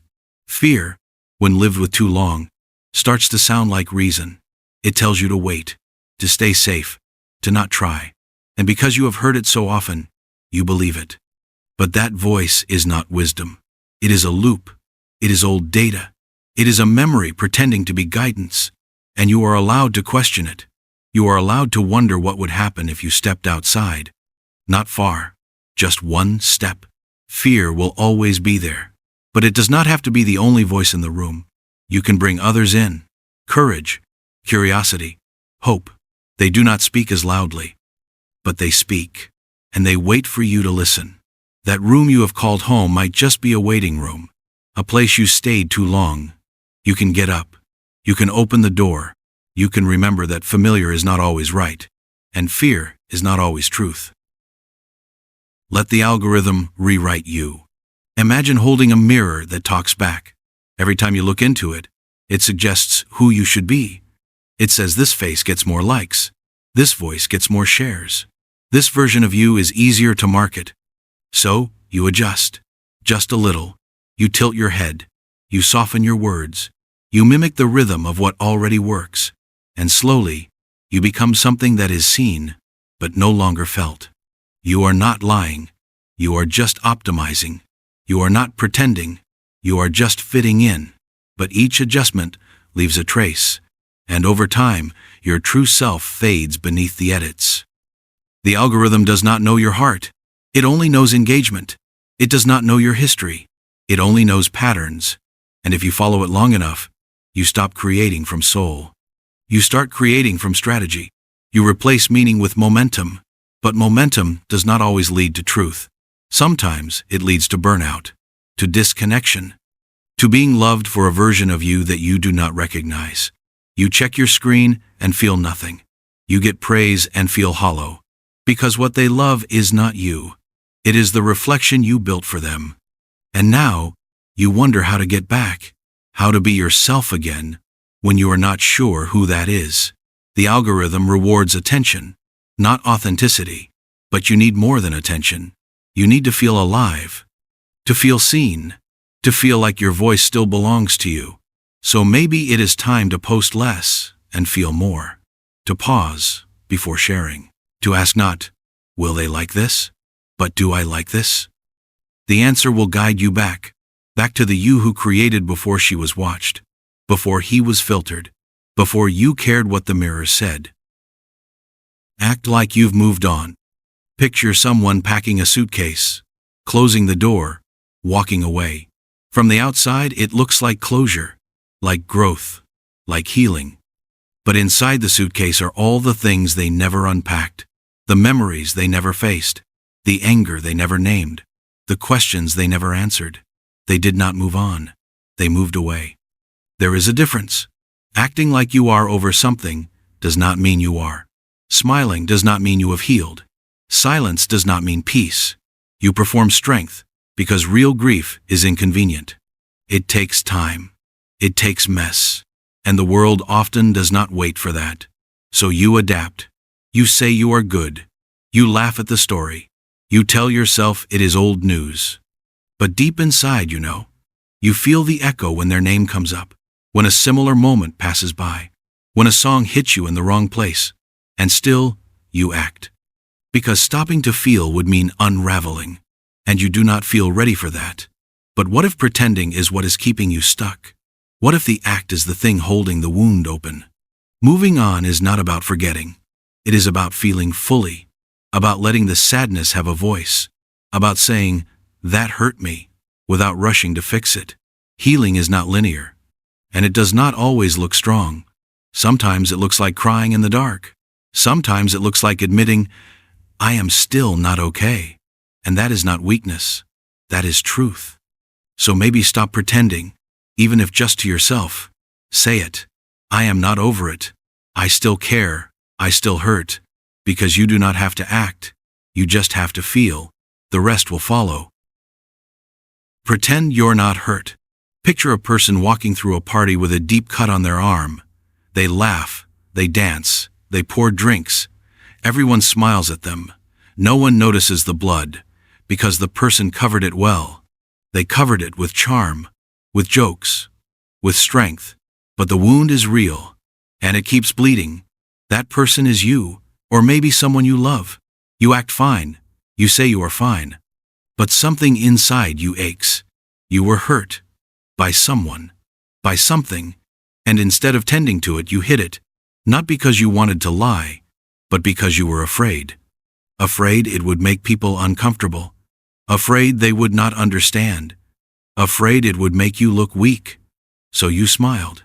You kept moving. You turned the pain into silence. And now, it lingers. Quietly. You feel it when you are alone. You feel it when someone touches that same spot in a new way. You feel it when you try to sleep, but you still do not name it. You just keep going. But healing does not happen through pretending. It happens through honesty, through slowness, through letting someone see the wound. Not so they can fix it. Just so it can exist in light.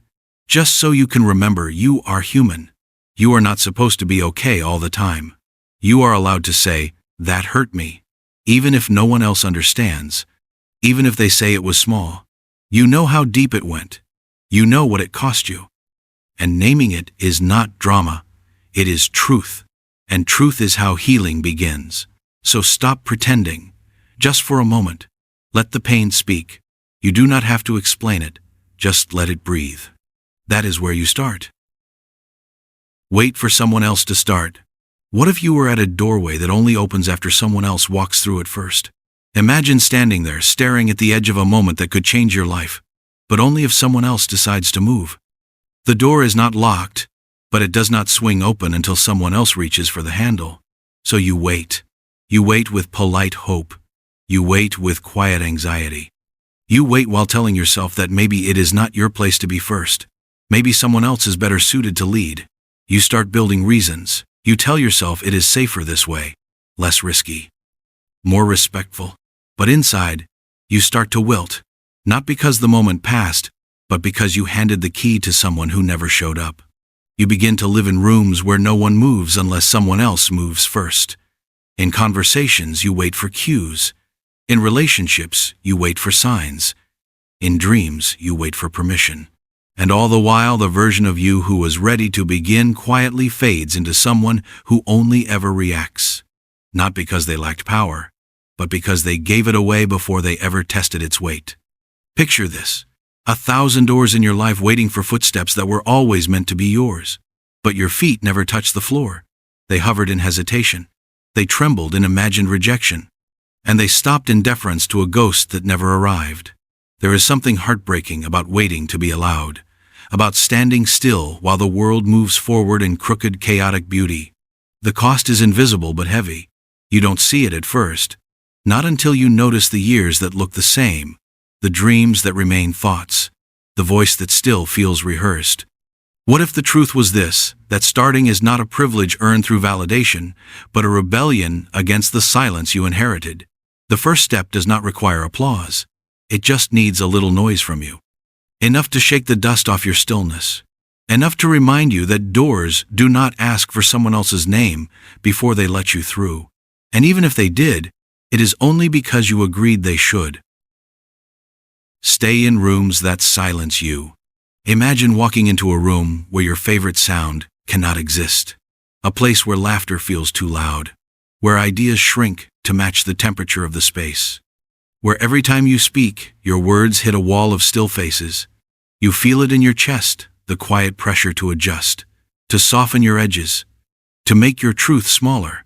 You tell yourself it is okay. That maybe these are not the moments to take up space.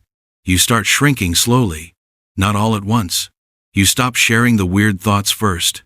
Then you skip the thing you were excited about. Then you laugh at what you don't find funny, just to not be the only one who doesn't. You start blending into the wall, not because you like the color, but because it feels safer than standing in the light alone. And every time you return to that room, you become a little less yourself. The silence is not peaceful. It is heavy and shaping you. You begin to think that maybe your thoughts are too much, that your feelings need trimming, that your story is best left unfinished. But here's the strange thing. These rooms never told you directly to be quiet. They just offered nothing when you were loud. They rewarded your silence with comfort. They punished your noise with absence. And that was enough. So you stay. Because leaving would mean believing that your voice matters more than their approval. And that's a hard belief to hold when you've trained your identity to survive on the crumbs of belonging. Picture your voice like a candle. Every room either protects it or blows it out. And if you keep entering spaces that only survive by dimming you, eventually you will think your light was the problem. But it never was. The room just could not hold it. And if that's true, maybe silence is not always golden. Sometimes it is just quiet violence dressed in civility. Let others write your bio. Imagine if your life story were told by everyone but you. Every sentence carefully crafted by people who saw only a sliver of your truth. The version of you they met on a bad day. The you they preferred. The one that was easier to accept. And now, your story floats through rooms you never entered, told in voices that never asked for yours. You hear pieces of it sometimes. When someone describes you in a way that doesn't feel quite right. When you see a summary of your identity written in the language of assumptions. And slowly, you begin to wonder if correcting them is even worth it. Maybe it is easier to let them tell it their way. Maybe their version sells better. Maybe it hurts less to be misrepresented than to be ignored. And so, you become the character in someone else's script. You start performing their words, wearing their adjectives, living up to their labels, not because you agree, but because rewriting feels exhausting.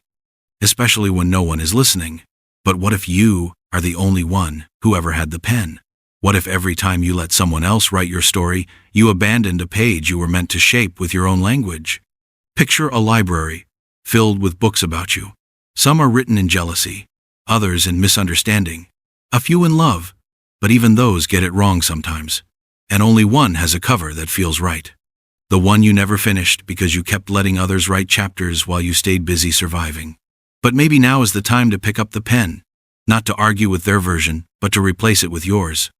Even if it is messy, even if no one reads it, because the act of writing it is what makes it real, and that is the only biography worth living.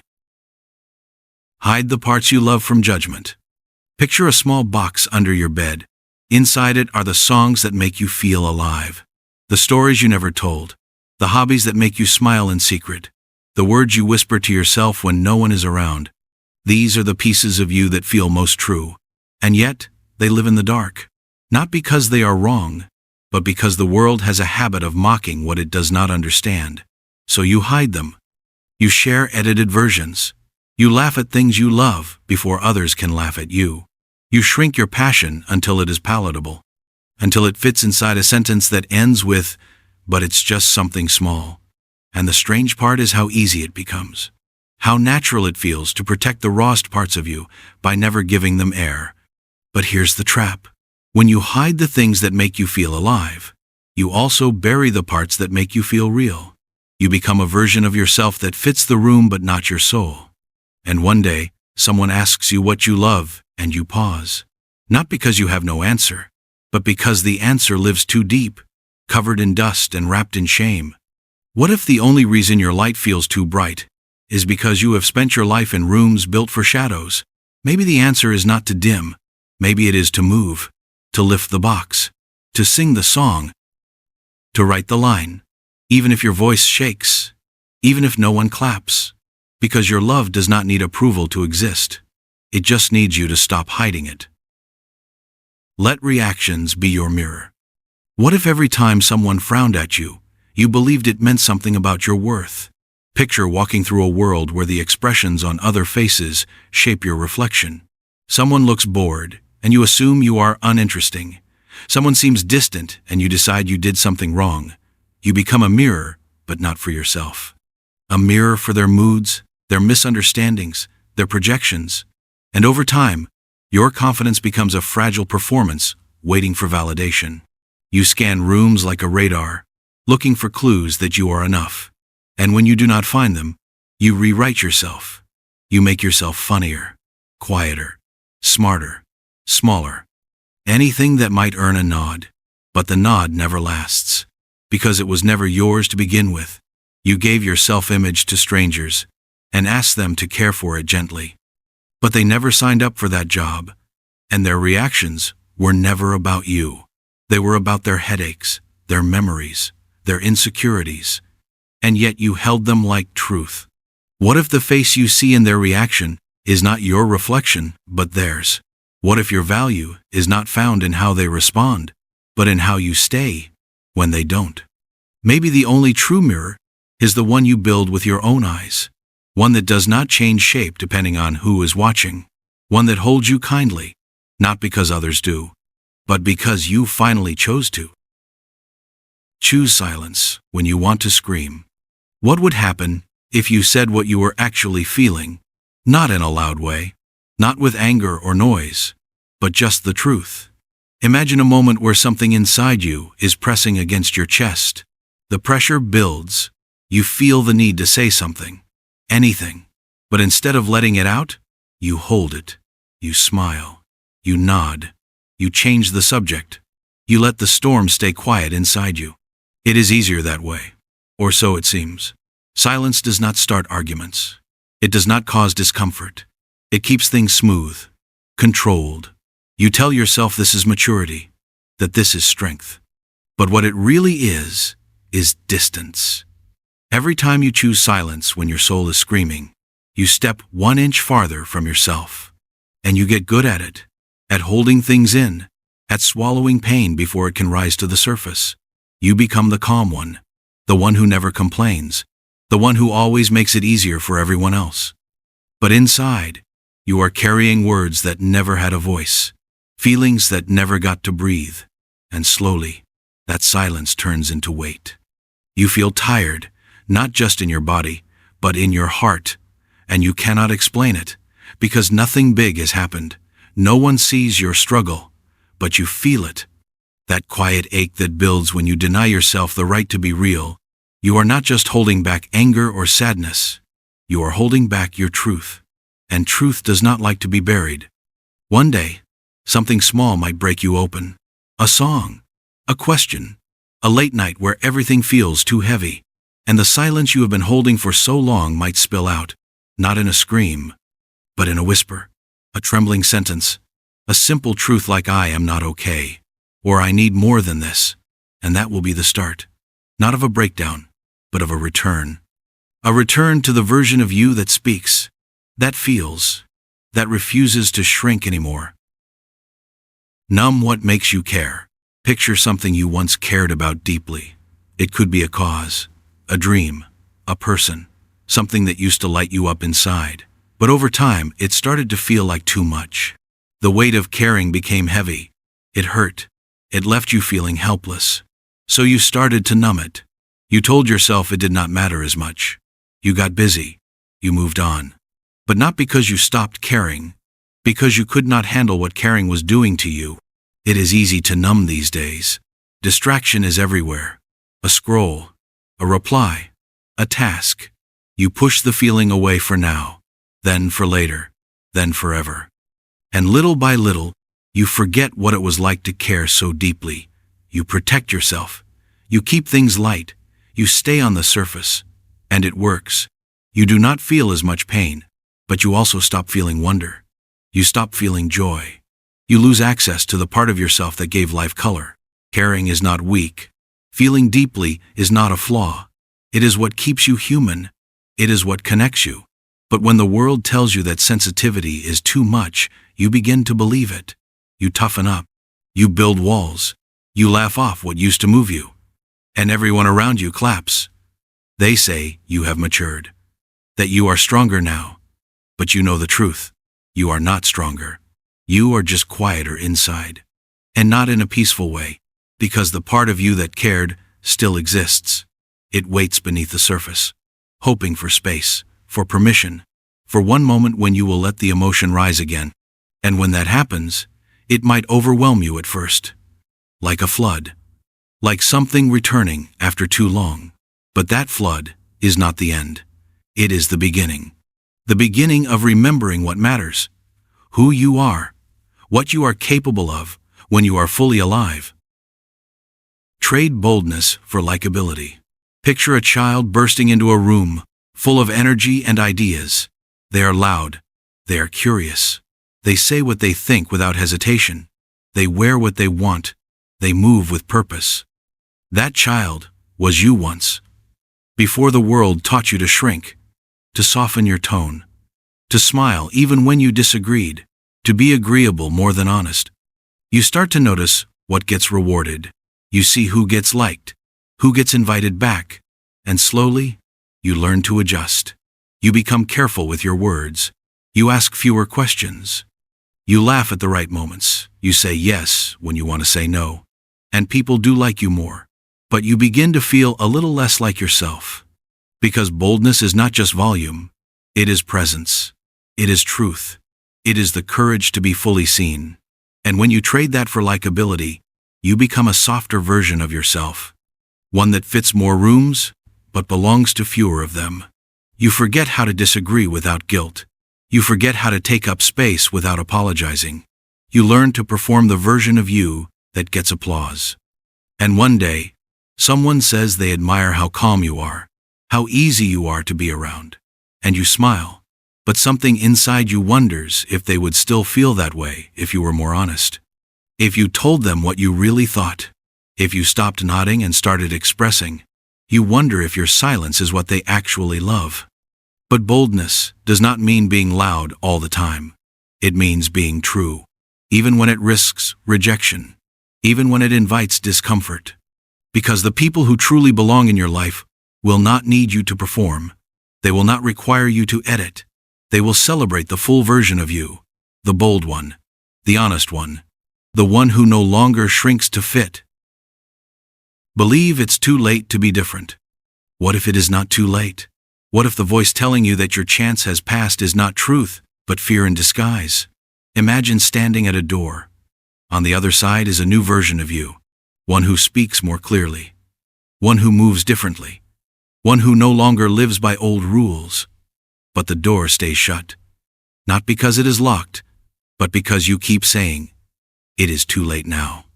You look at the years behind you and see patterns, mistakes, missed chances, and you believe the past defines the future. You say things like, "This is just who I am now," or "I should have started earlier." And slowly, you build a life around that belief, a life that feels settled but never quite yours. But time does not make transformation impossible. It just makes it quieter. The big leaps turn into small choices. The loud declarations become soft shifts. You do not need to burn everything down. You only need to begin again. In thought, in action, in belief.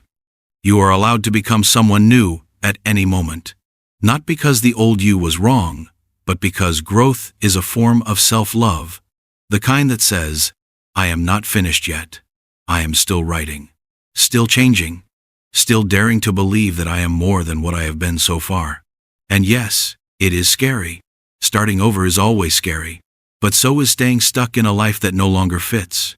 So is silencing the part of you that still dreams, that still imagines something more, something different. The moment you believe it is too late, you freeze. But the moment you question that belief, the door opens. You do not have to run through it. You can take one step, one small choice, one quiet change. And in that moment, everything becomes possible again. Keep your opinions polished. Imagine being handed a block of wood with strange edges. Someone tells you to carve it into something smooth, something pleasing, something others will want to touch. So you start shaving away. You cut down the points that might poke. You sand down the rough parts that make people pause. You cover the grain with gloss, so no one sees the true pattern underneath. And when you are done, it is beautiful. It is shiny, but it is not real anymore. That block of wood is your opinion, or what used to be your opinion, the raw form, the one that felt like it came from somewhere inside you. But then you start polishing, because someone frowned when you said what you meant, because someone argued, and it made your stomach twist, because someone told you that your honesty made things uncomfortable. So now, every time you speak, you prepare, you rehearse, you soften, you say what sounds good, not what feels true. You keep it balanced. You keep it polite. You avoid words that carry weight. You choose words that keep you safe. But the truth is, safety has a cost. And over time, your polished opinions become reflections of what others want to hear. Not what you need to say. You begin to notice it in your quiet moments. You feel the tension between what you said and what you meant. You tell yourself it is maturity, that you are just being careful, that no one wants the mess. But there is a difference between being thoughtful and being hollow, between being kind and being invisible. And you wonder, if you always choose smooth, will anyone ever know the shape of your real thoughts? The ones that are not easy, the ones that make things shift, the ones that invite questions instead of applause. It is hard to be honest in a world that rewards performance. But the longer you hold your real opinions hostage, the more distant you feel from yourself. You listen to others and feel envious of their certainty. You feel like a ghost in conversations. You nod. You smile. You agree. But inside there is a scream that never makes it to your mouth. What would happen if you let it out? Not all at once. Just a word. Just a sentence. Just a moment of truth that is not coated in shine. Maybe someone will disagree. Maybe it will feel awkward. But maybe that moment will be the first time someone truly sees you. Not the polished version. The real one. The one with angles. With grain. With something honest to say. Avoid the people who see through you. Picture walking into a room where someone looks at you a second too long. Not with judgment. Not with criticism. But with understanding. Like they know. Like they see something behind your words. Something you are not ready to name. That kind of gaze is terrifying. Because it strips away the script. It leaves you bare. And your instinct is to leave. To turn. To avoid. Because to be seen without armor is a kind of exposure you never agreed to. So you avoid those people. The ones who ask, "Are you really okay?" And wait for the real answer. The ones who notice the silence between your sentences. The ones who remember things you said months ago and still care about the answer. You avoid them not because they are wrong, but because they are right. They mirror back the truth you are not ready to hold. They reflect your pain before you have made peace with it. And so you keep a safe distance. You keep friendships that are soft and shallow. You talk about movies, not meaning. About updates, not emotions. You curate your life into safe chapters. You become excellent at performance. You become the version of yourself that people like, that people understand, that people do not ask too many questions about. But you miss the feeling of being known.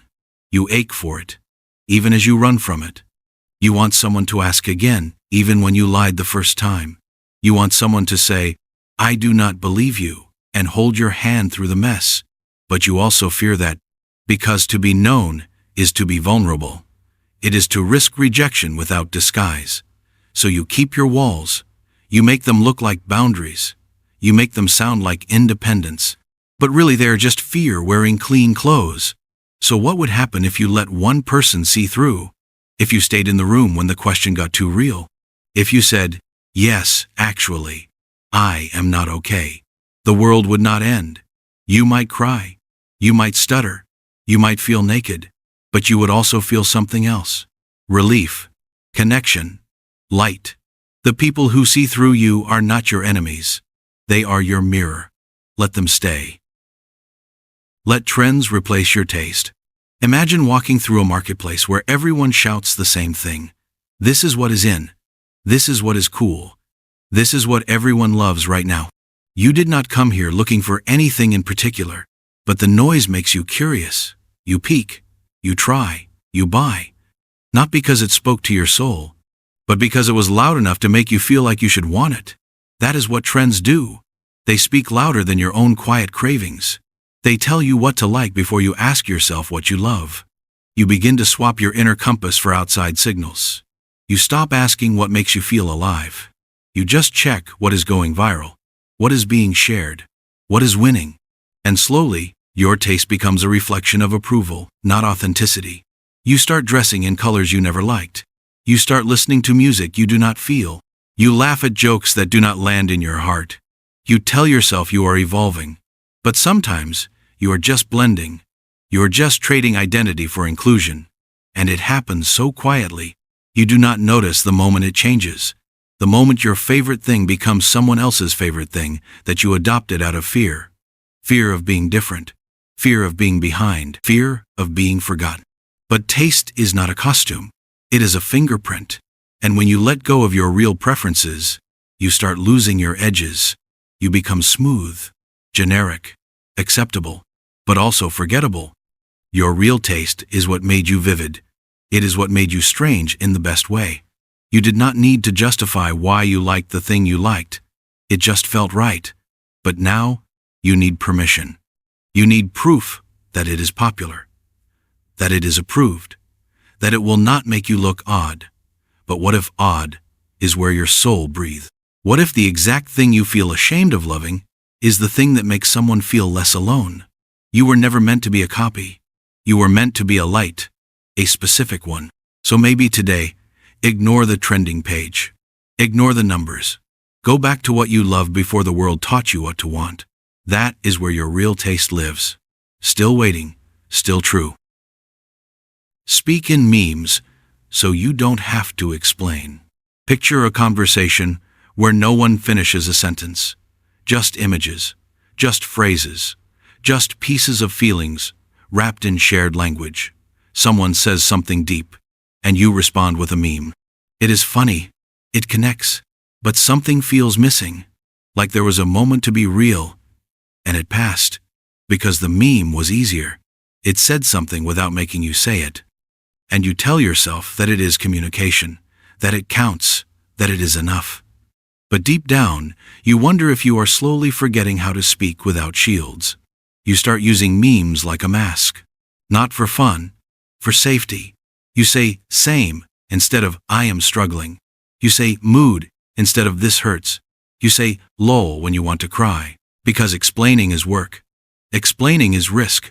What if they do not get it? What if they judge? What if it is too much? So you shrink your feelings into punchlines. You flatten your stories into references. You become understandable but not known. People laugh. They engage. But they never really see you.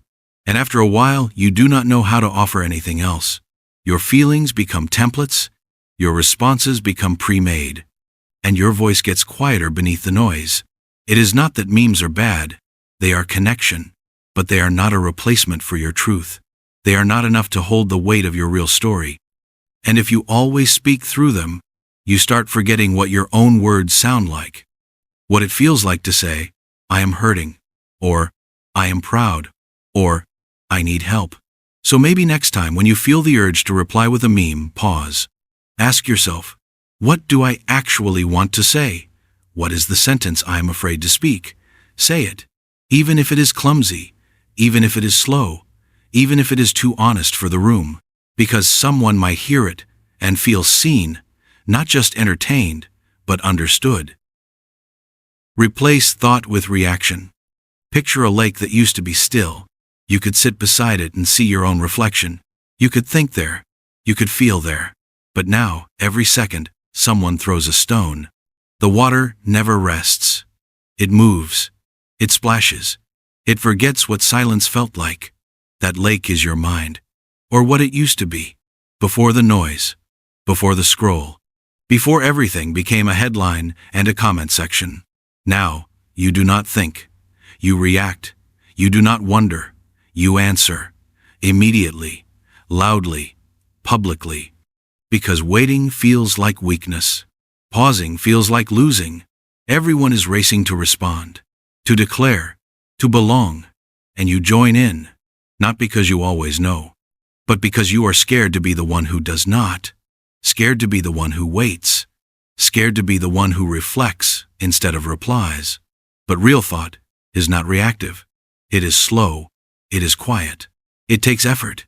And it rarely happens on a screen. You used to ask questions and sit with them. Now you ask and swipe. You used to feel confusion as a doorway. Now it feels like failure.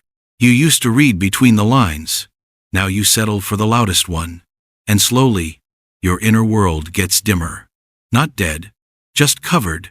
Covered by opinions that are not yours. By urgency that is not real.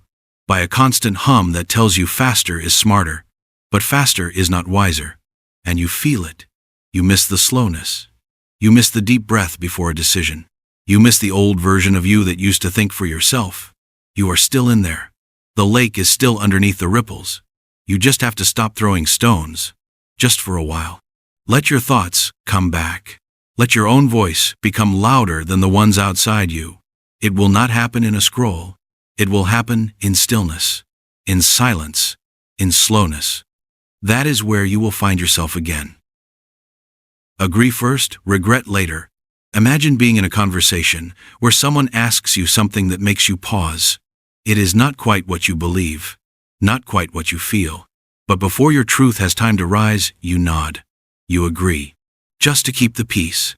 Just to move forward. Just to not be difficult. And in that small moment, something inside you folds. Not loudly. Not visibly. But it folds like paper. A silent crumpling of your boundary. You tell yourself it is no big deal. That maybe they know better. That maybe you misunderstood. And besides, it is done now. No point going back. But the next time, it happens again. Another nod. Another smile. Another yes that did not belong to you. You start to make this a pattern. A habit dressed in politeness. You agree because it is easier than explaining. You agree because silence feels awkward. You agree because you have started to believe that your disagreement is too heavy for others to carry. And slowly, you stop checking in with yourself. You forget how it feels to pause and ask, is this really mine? The regret does not always come right away. It arrives later, like a shadow that follows you home. It whispers when you are alone. It lingers when you are trying to sleep. It stains your reflection just enough to make you question who you are becoming. And by the time you realize that your life has been built on the approval of others, it feels too late to undo the scaffolding. But what if it is not? What if every regret is just a reminder that your voice is still somewhere inside you, waiting to speak again? Picture yourself at the edge of a sentence, just before the yes, just before the nod. What would happen if you waited a second longer? If you let your own opinion surface first? Not to argue, not to reject, just to witness, just to check if you are still home. Only speak in opinions you've heard before. What if every sentence you spoke was something you had already heard someone else say? Picture your mind like a bookshelf filled with second-hand thoughts. They are polished, they are safe, they are familiar. And when someone asks what you think, you reach for one that has already been approved. You quote someone else. You repeat a headline. You mimic a podcast. You echo a voice you respect. And it feels smart. It feels safe. Because original thought is risky. It comes with the weight of possible rejection, of being wrong, of being alone in your perspective. So you start collecting thoughts like armor. Not to explore, but to defend.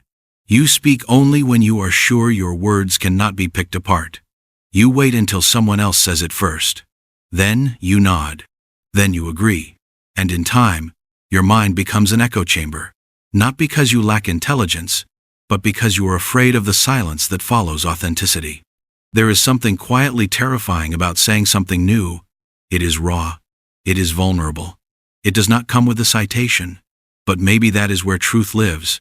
Not in what has already been said, but in what you notice, what you feel, what you dare to offer, even if no one claps. Imagine this. Someone asks you a question, and you pause. Instead of scrolling through your mental archive, you check inward, and you say, I don't know, or maybe, or I wonder. And even that, in its unfinished honesty, is more alive than any borrowed opinion. Maybe your voice does not need to sound correct. Maybe it just needs to sound like you. Never share what you can't explain. Picture a child drawing a strange shape with crayons. When someone asks what it is, they smile and say, I don't know yet, but it makes me happy. Now imagine an adult doing the same. They draw something strange. They feel something intense.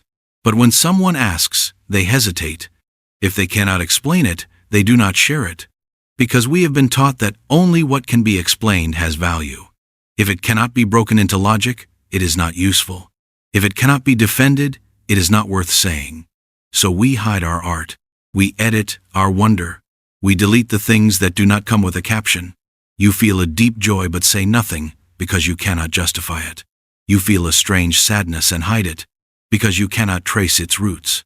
And slowly, your inner world becomes quiet. Not because there is nothing there, but because you stopped letting things live, unless they had a reason to exist. But what if some of the most important truths are the ones that cannot be explained? What if your feelings are not puzzles to be solved, but songs to be sung, even if the notes are broken? Maybe expression does not always need clarity. Maybe some things are meant to be shared in their mystery, not to be understood, but to be felt. Picture this. You say, I don't know why this matters, but it does. I can't explain this ache, but I want you to hear it. I don't have the words, but I need you to see the shape I drew, and maybe that is enough. Maybe meaning is not always found in the explanation, but in the courage to show what lives beyond words. Be easy to forget.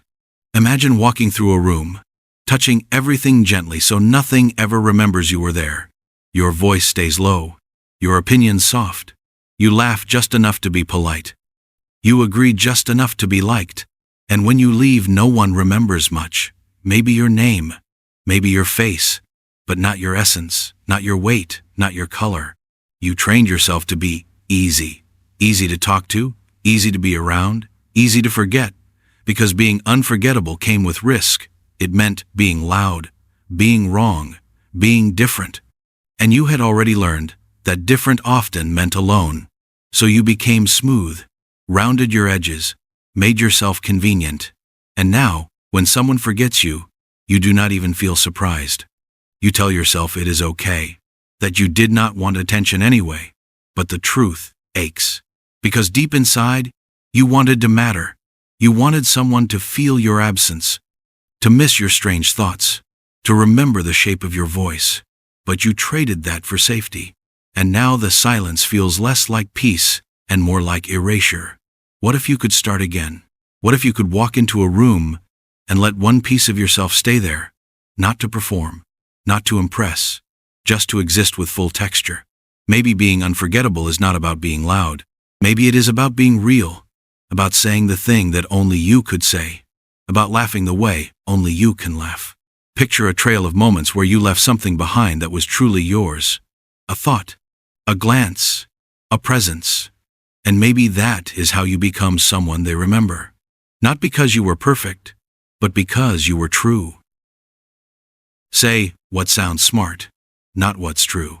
Picture sitting at a table where everyone is trying to sound impressive. They use big words.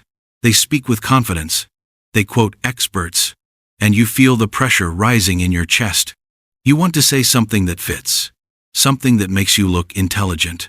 So you search for a phrase you read somewhere. You borrow a tone. You shape your voice like theirs. And you speak. It lands well. They nod. You feel a rush. But something inside you deflates. Because it wasn't what you really meant. It sounded smart, but it wasn't true. And the more you do this, the better you get at it.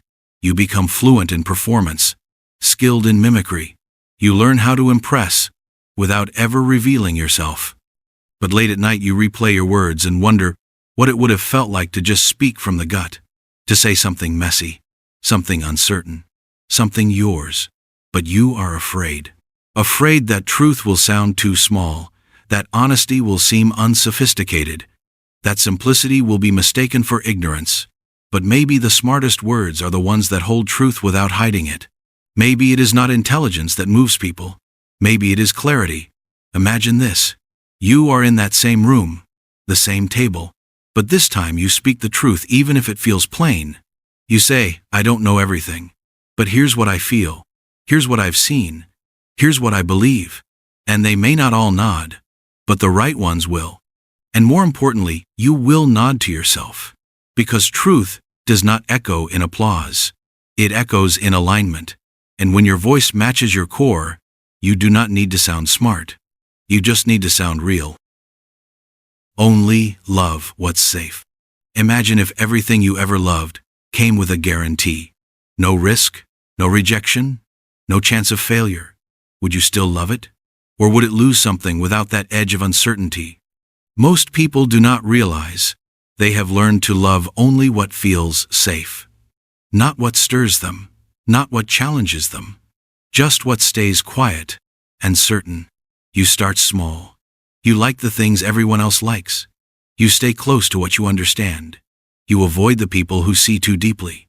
Because being seen as a beginner feels too vulnerable. You were taught that competence is strength, that being good at something is what earns respect. And so you rush. You rehearse.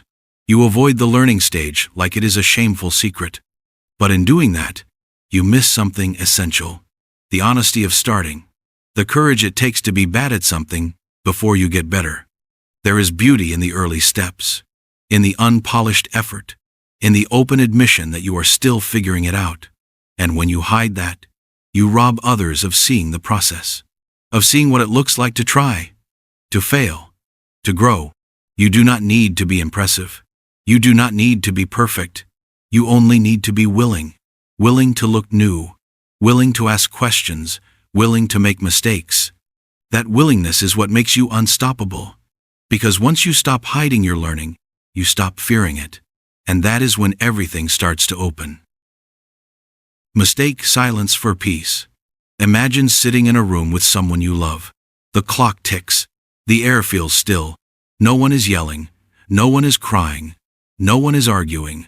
And so, you tell yourself everything must be fine. But something feels strange. The silence is not soothing, it is heavy. Like something is sitting in the space between you, not speaking, just existing. And still, you call it peace. Because no one has raised their voice. Because nothing is breaking. Because the surface looks smooth. But silence is not always peace. Sometimes it is just fear in disguise. Fear of saying the wrong thing. Fear of making it worse. Fear of being misunderstood. And so, you say nothing. You swallow what you feel. You rehearse answers in your mind but never speak them. You wait for the right moment. but the moment never comes. So the silence stays, and you tell yourself it is safer this way. But safe does not always mean good. You can sit in silence for years and never feel close. You can smile across a table and feel oceans away. You can avoid the hard conversations and lose someone without them ever leaving. Real peace does not avoid conflict. It goes through it. It holds space for discomfort. It invites the mess. It trusts that love is strong enough to handle truth. But you are tired. You just want quiet. You want to pretend things are fine. Because pretending is easier than rebuilding. But easy is not the same as true. And pretending will not keep you warm at night. It will not heal the distance. It will not grow the bond. It will only stretch the silence until it snaps. So ask yourself gently, is this peace or just avoidance? Is this comfort or just stillness? And if the answer hurts, that is okay. It means you are listening. It means you are waking up to what you need. Speak, not to fight, not to blame, just to feel real again. Realness is not always soft, but it is where peace begins. Trade meaning for convenience. Picture building a house out of paper. It goes up fast. It looks fine from a distance. It holds its shape in still air. But the first wind bends it. The first rain melts it. And when it falls, you realize it never had a real frame. That is what convenience does to meaning. It builds quickly. It looks good. It gets results. But it does not last. You start a project because it is trendy. You pick a belief because it is popular. You make choices because they are easy. But they do not feed you. They do not fill you. They keep you moving but not grounded. And over time you feel it. A hollowness. Like something important got skipped. Like you are living someone else's dream in your own skin. Meaning takes time. It asks questions. It resists shortcuts. It is slow. And in a world that rewards speed, meaning feels like a burden. So you trade it. You say it is fine. That this version is close enough. That you will circle back later. But later keeps moving. And you keep building. Faster. Emptier. Until one day you stop and realize you do not recognize the life you are in. You are surrounded by things you chose out of convenience. A job that pays but does not light you up. A relationship that functions but does not grow you. A routine that works but does not feel alive. And you tell yourself, it is adulthood. That this is what it means to be realistic. But that is only one version of the truth. You are allowed to want meaning. You are allowed to pause, to question, to rebuild. Not everything that is fast is good. Not everything that is easy is meant for you. The things that stay are often the ones you slow down for. So ask yourself tonight, what did I trade for convenience that I wish I still had? The answer might hurt, but it will also guide you back to something real, something rooted, something worth keeping. Applaud the Mask. Imagine a person on a stage, performing a version of themselves that everyone loves. The crowd claps. The lights shine. The mask smiles. And behind it a real face waits. Tired. Still. Quiet. The applause is loud. But it is not for them. It is for the role they play. And that hurts in a way that words cannot reach. That performer might be you. The version of you that shows up polished, prepared, pleasant. You know how to be liked. You know how to be needed. You wear the right emotions at the right times. You respond how people expect. And they reward you. They say you are strong. That you are inspiring. That they admire how you always keep it together. And each compliment feels like another stitch, keeping the mask in place. You are seen, but not felt. You are loved, but not known. And the applause becomes a prison. Because if you ever take the mask off, what happens then? Will the clapping stop? Will the crowd leave? Will they say you changed?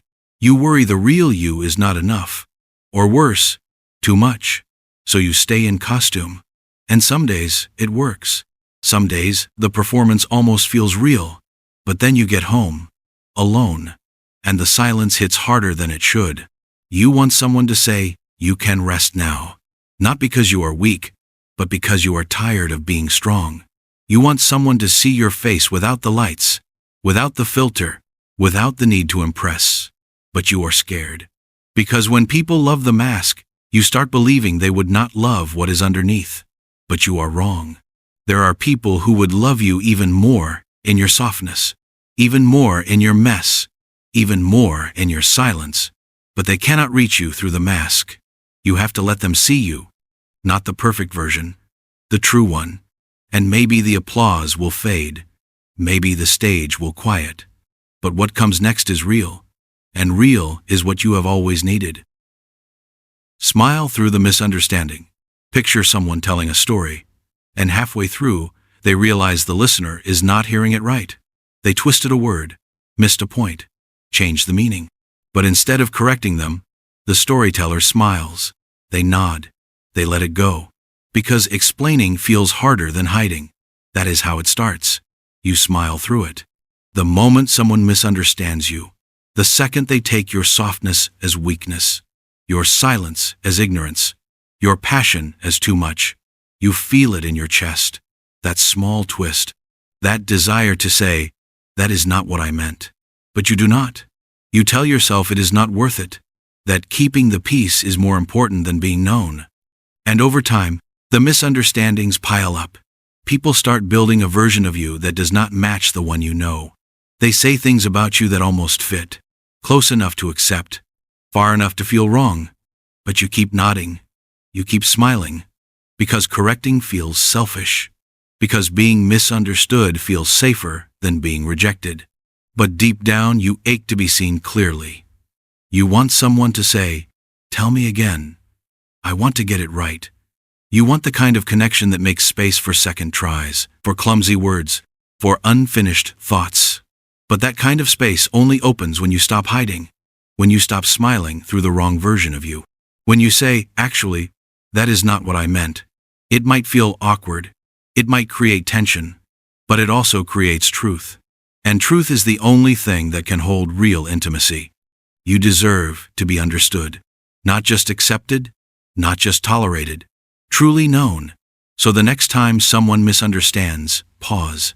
You do not have to smile through it. You can speak. You can clarify. You can step back into your shape and invite them to meet you there. Fear being seen trying. Picture a child learning to walk. They fall, they laugh, they get back up. No one expects them to be graceful. No one mocks their effort. But something changes as we grow. Suddenly, effort feels embarrassing. Trying feels weak. Failing feels shameful. And so, we stop being beginners. We stop starting things we might not be good at. We fear being seen in the in-between. You fear the face you make when you concentrate. You fear the stumbles in your first attempt. You fear the silence after you speak an idea that is not polished. So you stay quiet. You stay still. You wait until you are sure. But waiting becomes permanent. Because perfection never arrives. And slowly, you begin to wither inside. Not because you failed, but because you never let yourself begin. You want to learn the song, but you do not want to be heard practicing. You want to start the project, but you do not want to be watched getting it wrong. You want to speak your truth, but you do not want to risk the awkward pause that might follow. So you stay invisible, and you call it humble. But it is not humility. It is fear.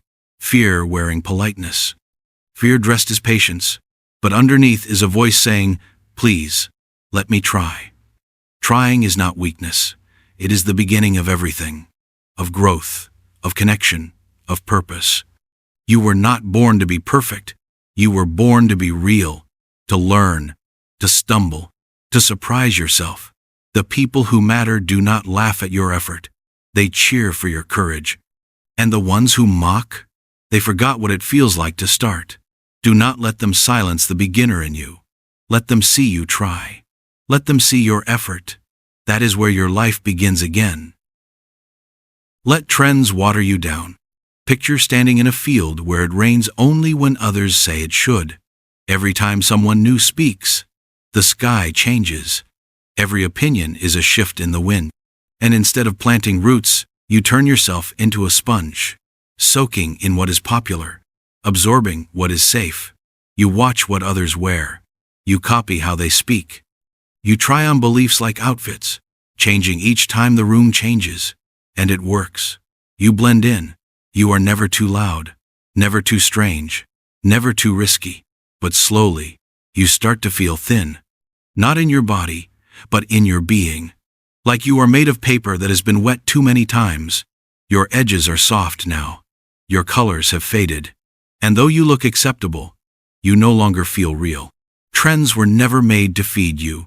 They were made to move past you. And every time you let them guide your shape, you lose something that cannot be replaced. A strange idea you used to believe. A way of dressing that made you smile. A dream that didn't fit the current vibe. You traded all of it for the comfort of belonging. But now you are not sure who is doing the belonging. Because you cannot find yourself anymore. What if you stopped chasing the weather? What if instead you built a shelter? Something that stood even when the trend passed. Picture this. A version of you that does not need to keep up. A version that does not dry out just to be palatable. A version that still has sharp edges and strong colors because you let your roots grow in your own soil. Maybe the goal was never to fit in. Maybe it was to survive yourself. Avoid awkward questions. What if the questions that made your stomach twist were the ones that mattered most? Imagine someone asks you, what do you really want? Or who are you without your work? Or why did you stop writing? You freeze. Not because you do not know, but because you do. And the answer is messy. It is uncomfortable. It lives in a room of half-finished thoughts and wounds you have not touched in years. So you laugh. You change the subject. You say something light. And the moment passes. You feel relief. But also a strange sadness. Like a door just closed and you were too scared to walk through. Over time, you build a life that avoids these doors. You get good at small talk. You master the art of being pleasant. You memorize safe scripts. But inside, your questions wait. They do not disappear. They linger. They press against your skin when you are quiet. They whisper in mirrors. They sneak into dreams. And every time you push them away, they come back stronger. Not to torment you, but to remind you that your truth is still in there, and it wants to be found. What if awkwardness is not a signal to retreat, but an invitation to heal? What if the questions that shake you are the ones that shape you? Picture this. Next time someone asks something uncomfortable, you pause, you breathe, and you answer. Even if it is clumsy, even if it is incomplete. Because speaking it is the only way to stop fearing it. And once it is out, it does not own you anymore. You own it. Say just kidding after the truth. Imagine you say something that feels deeply honest. It slips out. A small truth. A real feeling. A sharp sentence. And then silence. The air feels too heavy. Their face unreadable. So you laugh. You add, just kidding. But inside, you are not. That moment of clarity, that rare bravery, you erased it in 3 words. And it is not the first time. You have been using humor as a shield for years. You say how you feel, and then take it back with a smile. You reveal a piece of your soul and then bury it in a joke. And people laugh. They laugh because they are relieved, because your truth scared them, because they felt seen and did not know how to respond. But laughter is not the same as understanding. And now, you are not sure if anyone knows you at all, because you have trained them to think that your honesty is always a punchline, that your pain is always part of a bit, that your vulnerability is always safe because it comes with a laugh track. But inside, you are tired. Tired of being funny instead of real. Tired of apologizing for feelings you meant. What if you did not take it back next time? What if you said it and let the silence happen? Let the discomfort bloom. Let the truth stay standing. Not because they deserve it, but because you do. Picture this. A version of you who does not have to wrap their heart in a joke. Who says what they mean and means what they say. And if someone cannot handle it, that is their discomfort, not your shame. Be loud to distract from what's missing. Picture someone at a party laughing louder than everyone else. Telling stories. Performing. Owning the room. But inside they feel hollow. Not broken. Not empty. Just quietly disconnected from themselves. So they turn up the volume. They keep the room spinning. Because if they stop, if it gets quiet, something might rise. Something old, something painful, something missing. You have done this too. Maybe not on a stage, maybe just in life. You post often. You talk quickly. You fill space, because stillness makes you feel exposed. And somewhere along the way, you learn that if you are loud enough, no one will see the hole. Not even you, but the hole remains. You can feel it when you are alone, in the silence before sleep, in the quiet after a conversation. It waits there, patient, honest, not to hurt you, just to be heard. What if you let it speak? What if you turn down the noise and let the ache say what it needs? Maybe being loud helped you survive, but maybe being quiet will help you heal.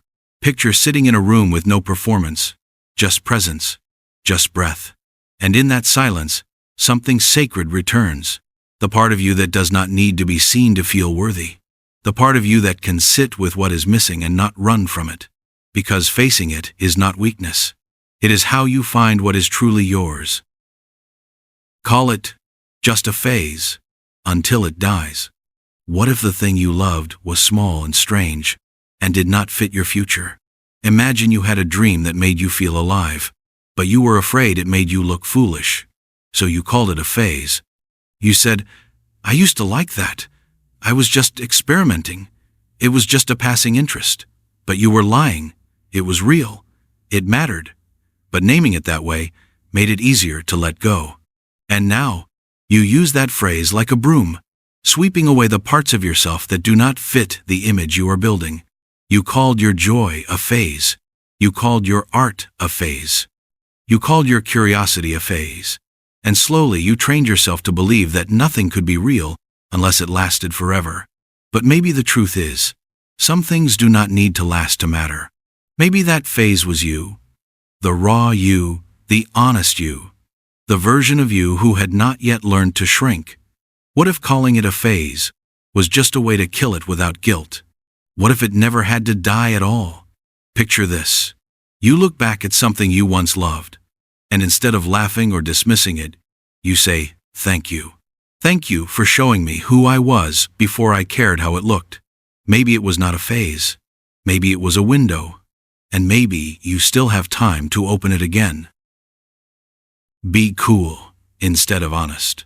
Picture someone asks you how you are, and you are not fine. You are confused, or sad, or excited in a way that feels too big. But instead of saying that, you smirk. You nod. You say, "I'm good." You keep it cool, because cool is safe. Cool is untouchable. Cool never gets mocked. But cool is also cold. It cannot be held. It cannot connect. You fear the stumbles in your first attempt. You fear the silence after you speak an idea that is not polished. So you stay quiet. You stay still. You wait until you are sure. But waiting becomes permanent, because perfection never arrives. And slowly, you begin to wither inside. Not because you failed, but because you never let yourself begin. You want to learn the song, but you do not want to be heard practicing. You want to start the project, but you do not want to be watched getting it wrong. You want to speak your truth, but you do not want to risk the awkward pause that might follow. So you stay invisible, and you call it humble. But it is not humility. It is fear. Fear wearing politeness. Fear dressed as patience. But underneath is a voice saying, "Please, let me try." Trying is not weakness. It is the beginning of everything. Of growth, of connection, of purpose. You were not born to be perfect. You were born to be real, to learn, to stumble, to surprise yourself. The people who matter do not laugh at your effort.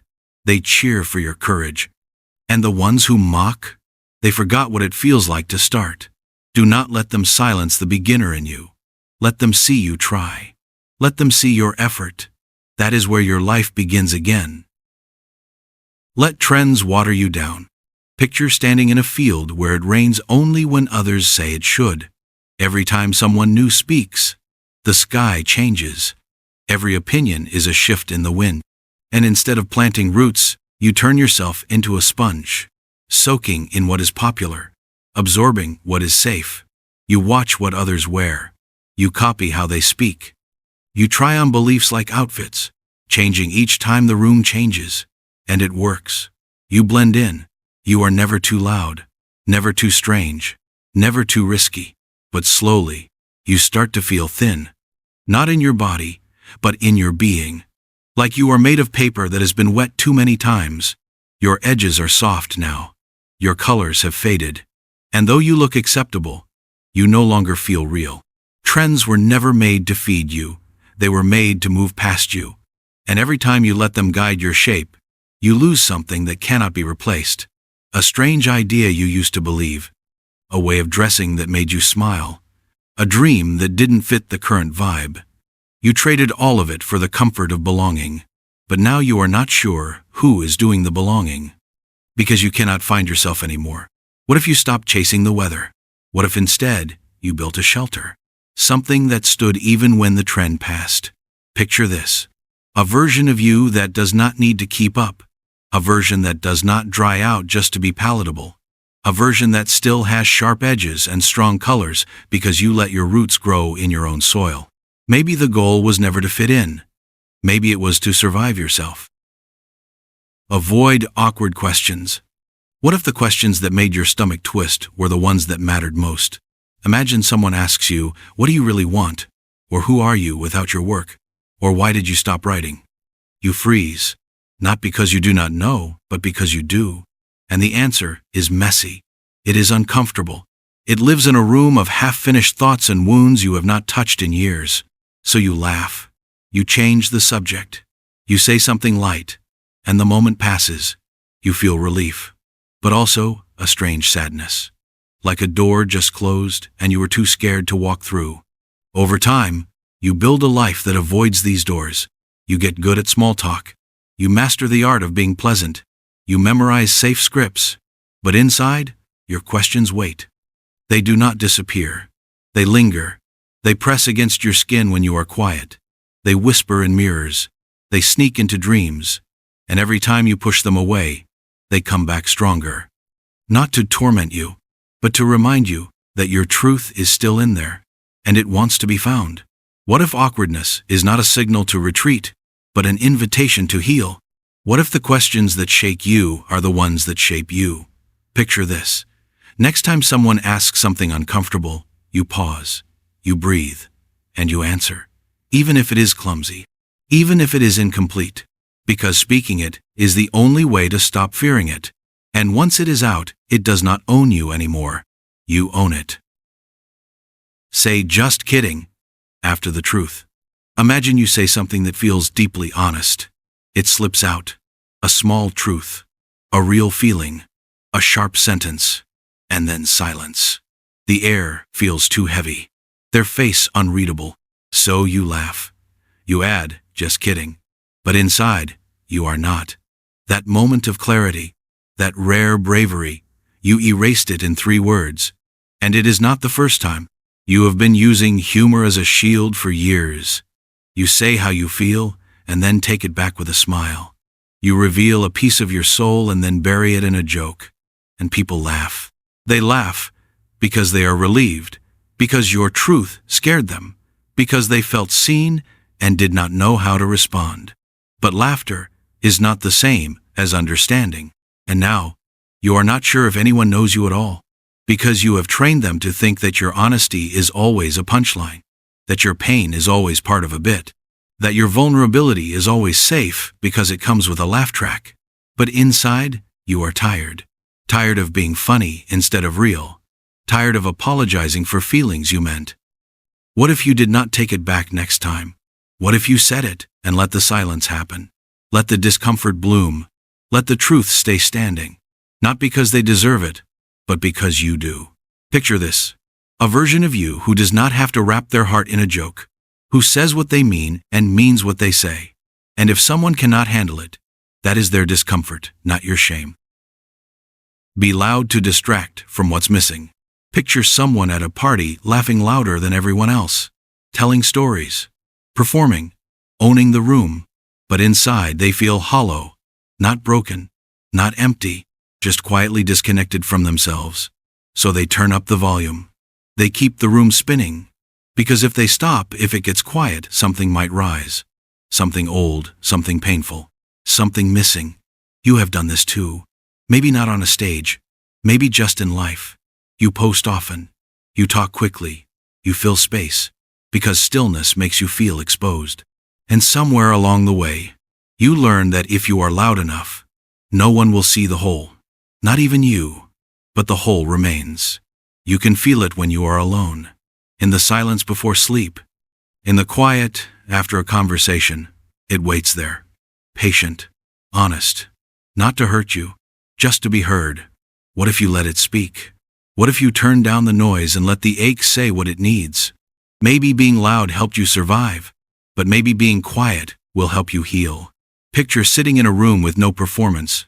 Just presence. Just breath. And in that silence, something sacred returns. The part of you that does not need to be seen to feel worthy.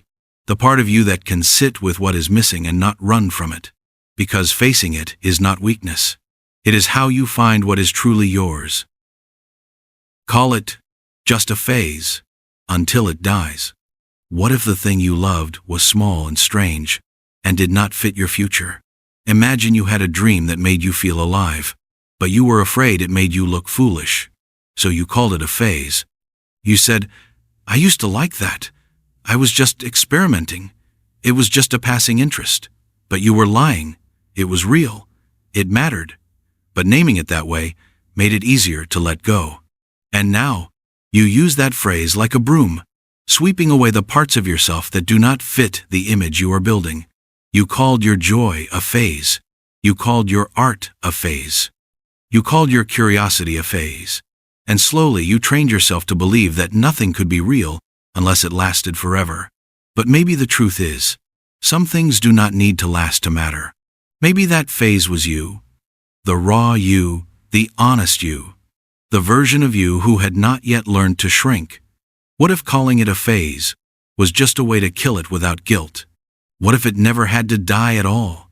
Picture this. You look back at something you once loved, and instead of laughing or dismissing it, you say, "Thank you. Thank you for showing me who I was before I cared how it looked." Maybe it was not a phase. Maybe it was a window. And maybe you still have time to open it again. Be cool instead of honest. Picture someone asks you how you are, and you are not fine. You are confused, or sad, or excited in a way that feels too big. But instead of saying that, you smirk. You nod. You say, "I'm good." You keep it cool, because cool is safe. Cool is untouchable. Cool never gets mocked. But cool is also cold. It cannot be held. It cannot connect. And over time you find that people do not really know you. They like your surface, but they cannot feel your shape, because you only give them the version that looks good from far away. But what if you told the truth instead? What if you said, "I'm scared right now," or "I'm trying something new and it's weird," or "I miss someone and I don't know why"? You do not need to be cool to be respected. You just need to be real. Picture the warmth of a room where someone speaks honestly. It is not always comfortable, but it is human, and that is what people crave, not your polish, your pulse. Don't tell them you're still learning. What if every mistake you made had to be hidden? Imagine living like a student who cannot admit they are in class. You are learning, you are growing, but when someone asks, you act like you have always known, because saying you are still learning feels like failure. Like a weakness, like you are behind, so you pretend, you nod, you act like you understand. And inside, a quiet panic builds, because you do not, and you wish you could just ask, but the fear of looking foolish keeps your hand down. So you stay silent, you guess your way through, and you miss moments that could have changed everything. But what if learning was not something to hide? What if it was the bravest thing you could do? To say, "I do not know yet." To ask questions without shame. To be seen not as incomplete, but as someone still unfolding. Picture this. A world where learning is honored, not rushed. Where growth is not hidden behind coolness, but shared like fire. Maybe the smartest people are not the ones with answers. Maybe they are the ones who never stopped asking. Be proud of being low maintenance. What does it really mean when you call yourself low maintenance? Is it peace? Or is it quiet resignation? Picture someone who never asks for much, who goes along with the plan, who says, anything is fine, who doesn't speak up when something feels off, who becomes easy to be around, at the cost of being truly known. Now picture that person is you. It starts with good intentions. You do not want to cause trouble. You do not want to be difficult. You want to be seen as chill, as cool, as someone who does not need much. And people thank you for it. They say you are easy to love, easy to be with, but somewhere inside, you start to wonder if they even know you, or if they just know the version of you that asks for nothing. You say you do not mind, but you do. You say you are okay with whatever, but you are not. You say you are fine, but you are tired. And over time that pattern teaches you something dangerous. It teaches you that love must be earned by disappearing. That safety comes from silence. That if you have needs, you better hide them. But hiding your needs does not make them go away. It only buries them deeper, and one day they surface all at once. Not as a request, but as exhaustion, as emptiness, as the strange realization that you do not feel connected to anyone, because no one has ever truly seen you. You are not high maintenance for wanting what you want. You are not selfish for having boundaries. You are not dramatic for having feelings. You are human. And the people who truly love you will not need you to be simple. They will not require you to shrink. They will make space for your complexity, your mess, your realness. Let go of the pride in being low maintenance and pick up something better. The pride in being honest. The pride in being real. Numb the part of you that cares. What do you do when caring starts to hurt too much? When you feel too deeply? When someone else's sadness feels like your own? When you are the one who remembers the little things? Who notices the shift in tone? Who stays up thinking about someone else's silence? At some point, it becomes too much. So you decide to stop feeling it. Not fully, just enough to survive. You numb it. You pull away. You become less available, less affected. You tell yourself it is just growing up, just getting smarter. You laugh off what you used to cry about. You keep things light. You answer messages later. You stop offering so much of yourself. And it works. The pain fades. But so does something else. You lose the part of you that used to light up when someone was happy. The part that believed in connection. The part that reached out first. And it leaves a quiet space. A hollow where the warmth used to live. Because when you numb the pain, you also numb the joy. You do not care less. You just pretend better. You wear the mask of someone who is unaffected, who is distant, who can handle it all. But inside, you miss the softness. You miss the way you used to feel, alive, present, open, even if it hurt. Caring is not weakness. It is not a flaw. It is your superpower. But like all powers, it needs boundaries. You do not have to carry everyone. You do not have to drown in empathy. But you do not have to close off either. There is a middle space, where you care with clarity, where you love with honesty, where you let yourself feel, without letting the feelings destroy you. And in that space, you will remember that the part of you that cares is the part that connects, that heals, that builds something real. Do not numb it. Learn to hold it. Stay where it's familiar. Picture walking down a hallway where every door is one you have opened before. You know what is inside each room. You know the light, the smell, the sounds. There is no fear. But there is no surprise either. No wonder. No growth. Just repetition. And still, you keep walking that hallway. Not because it inspires you, but because it is familiar. We stay in what we know, even when it is not what we need. We return to old friendships, old patterns, old dreams, because they feel safe, because change feels like chaos. Even if the familiar hurts, it is a hurt we understand, and that makes it easier to live with. You tell yourself this is just how things are, that it is not that bad, that you have learned to adapt. But adaptation is not the same as fulfillment. You are surviving something you could have walked away from. You are managing a life that no longer reflects who you are. But the brain loves loops. It clings to the known. It tells you that the risk is too high, that the unknown might be worse. So you stay. You keep the same conversations, the same routines, the same role. And each day, a small part of you whispers, "Is this really it?"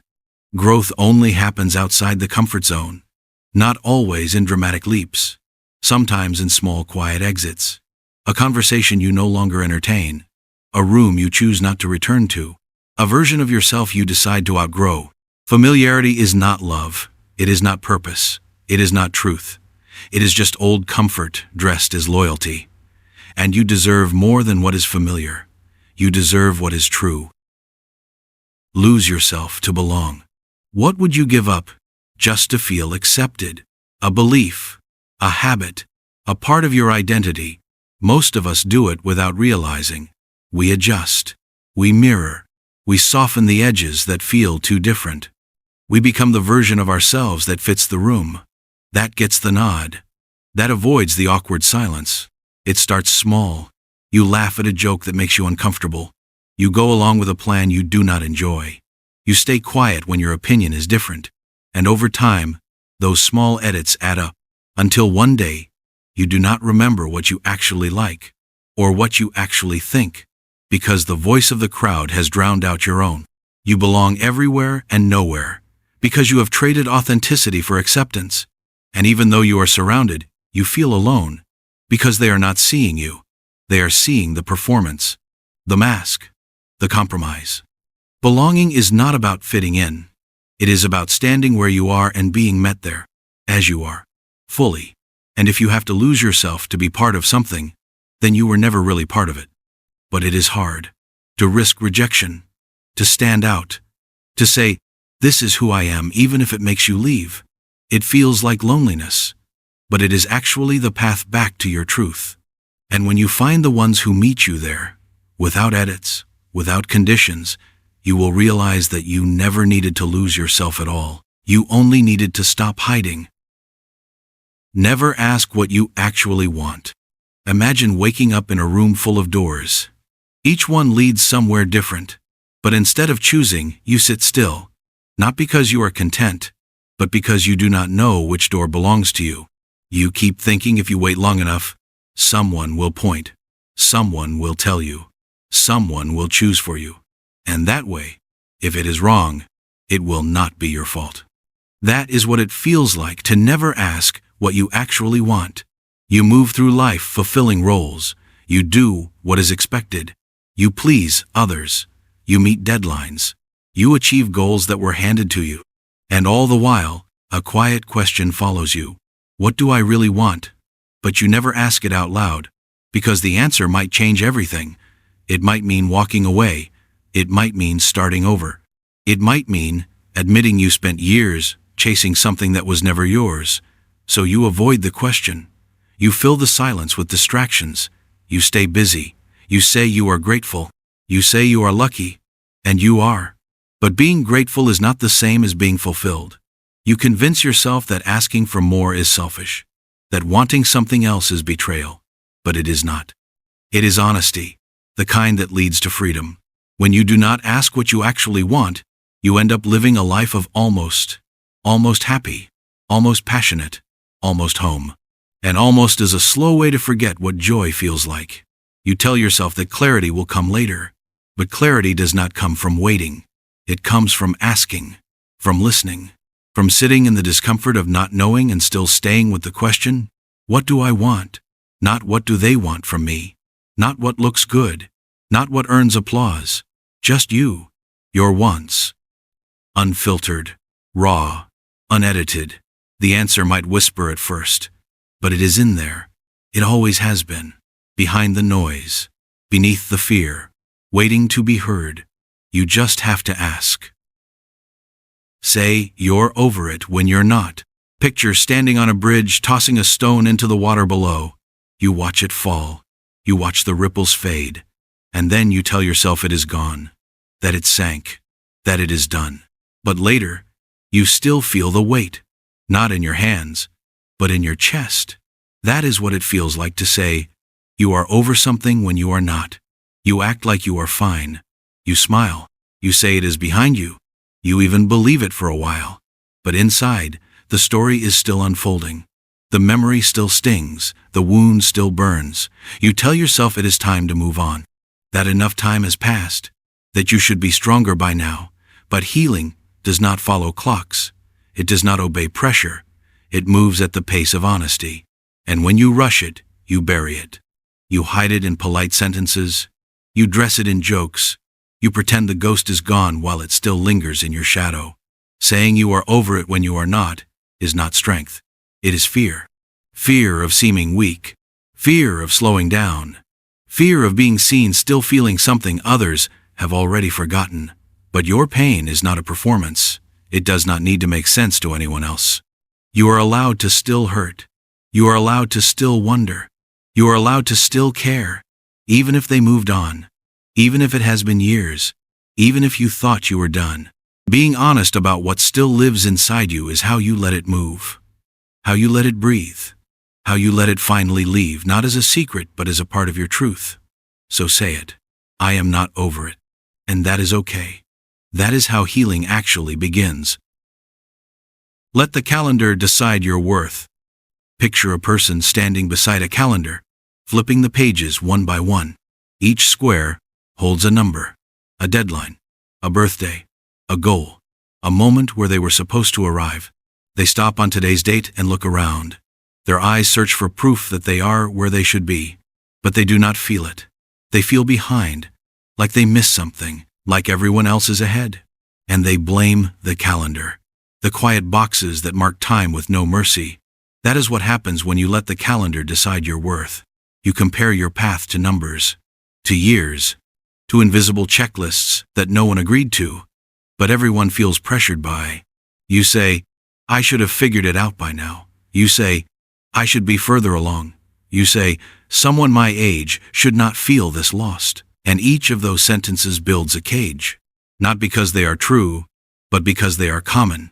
The world moves fast, and you are told to keep up, to grow up, to level up. But your soul does not work like that. It does not bloom on a schedule. It does not care if you are 30 or 50 or just beginning. It only cares that you are honest, that you are still trying, that you have not given up on becoming. But it is hard to remember that when everyone around you seems so certain, when their timelines feel cleaner than yours, you forget that most people are also guessing, also afraid, also wondering if they are late to their own life. But the truth is, there is no late. There is only now, only this step, only this breath. And if you take it with intention, it counts. Even if it looks small, even if no one claps, even if it happens quietly in the middle of the night. The calendar can track your time, but it cannot measure your worth. You are not a deadline. You are not a number. You are a becoming. And becoming takes time. Let the world define you before you can. Picture this. You are handed a name before you know how to speak. You are wrapped in colors before you choose your favorite. People around you start describing you with words like sweet or shy or difficult or gifted. Long before you understand what those words mean, they begin to shape your choices. You grow up being watched, and what they see becomes what you become. You feel something wild inside, but you learn to press it down. You laugh a little softer. You hold your tongue. You choose the thing that makes others proud instead of the one that made your heart beat faster. And you call it growing up. But what if it was shrinking? What if you never got the chance to meet yourself because you were too busy living inside the world's reflection? They said you were funny, so you performed. They said you were smart, so you never failed in public. They said you were calm, so you never screamed, not even when you needed to. And each label carved out a small piece of your truth, not all at once, but slowly, gently, like waves softening stone. You became a version of yourself that felt easy to love. But something inside began to ache. Not a loud pain, just a quiet yearning for something more real, something that was not decided for you. But by then, it was hard to tell where the world ended and you began. The lines blurred. The roles felt permanent, and you kept playing them, even when no one was watching. But what if you paused? What if you let go of every label for just one moment? Imagine standing in a room with no mirrors, no voices, no expectations, just you and your breath. What rises? What stays? Maybe that is where your real name lives, not the one they gave you, but the one you were always meant to remember. Turn your personality into a mask. Imagine putting on a costume every morning. Not for fun, not for a party, but because you feel like you have to. It looks like your personality. It smiles like you. It knows the right jokes. It has all the right responses. And from the outside, no one would know. They think it is you. But inside, something feels off. The mask fits too well. So well that you almost forget it is there. You learn how to use it in every situation. You are the entertainer, the good listener, the smart one, the quiet one, the strong one. Each role carefully chosen, carefully performed. But here is the quiet fear. You do not remember what your real face looks like anymore. You start confusing your reactions with your truth. You laugh because you are supposed to. You say what is expected. And even when something hurts, you smile through it. Not because it is okay, but because the mask does not know how to break. And slowly, the gap between your real feelings and your presented self grows wider. Until one day, someone compliments you and it feels like they are talking to someone else. Because they are. They are praising the version of you that hides the ache. The one who never says, I am tired of pretending. But you say thank you anyway. You play the role. And then you wonder why you feel alone, even in rooms filled with applause. What if the mask you built to be loved has now become the reason you feel unloved? What if being understood requires you to be seen without the script? Picture peeling it off. Just a little. Letting your face breathe. Letting someone see the messy truth. The unsure answer. The tear that doesn't wait for permission. And maybe not everyone will stay. But the ones who do will know the real you. And that kind of connection cannot be faked. It can only be felt. Be quiet about the things that saved you. What if the most beautiful thing that ever helped you is something you never talk about? Picture a moment when you were lost, when everything felt heavy, when no one noticed, and somehow you found something small that kept you going. A song, a book, a memory, a person, a piece of art that spoke to you when no one else did. It wrapped around your loneliness like a blanket. It whispered that you were not alone. It did not need to fix you. It just stayed with you. And in time you got through. But you never told anyone. You never said, this saved me. Because it felt too soft, too personal, maybe even silly. You thought, who would understand? Who would care? So you kept it quiet. You moved on. You grew stronger. But in that silence, you buried the most sacred part of your story. The part that showed your strength, your tenderness, your willingness to feel deeply and survive anyway.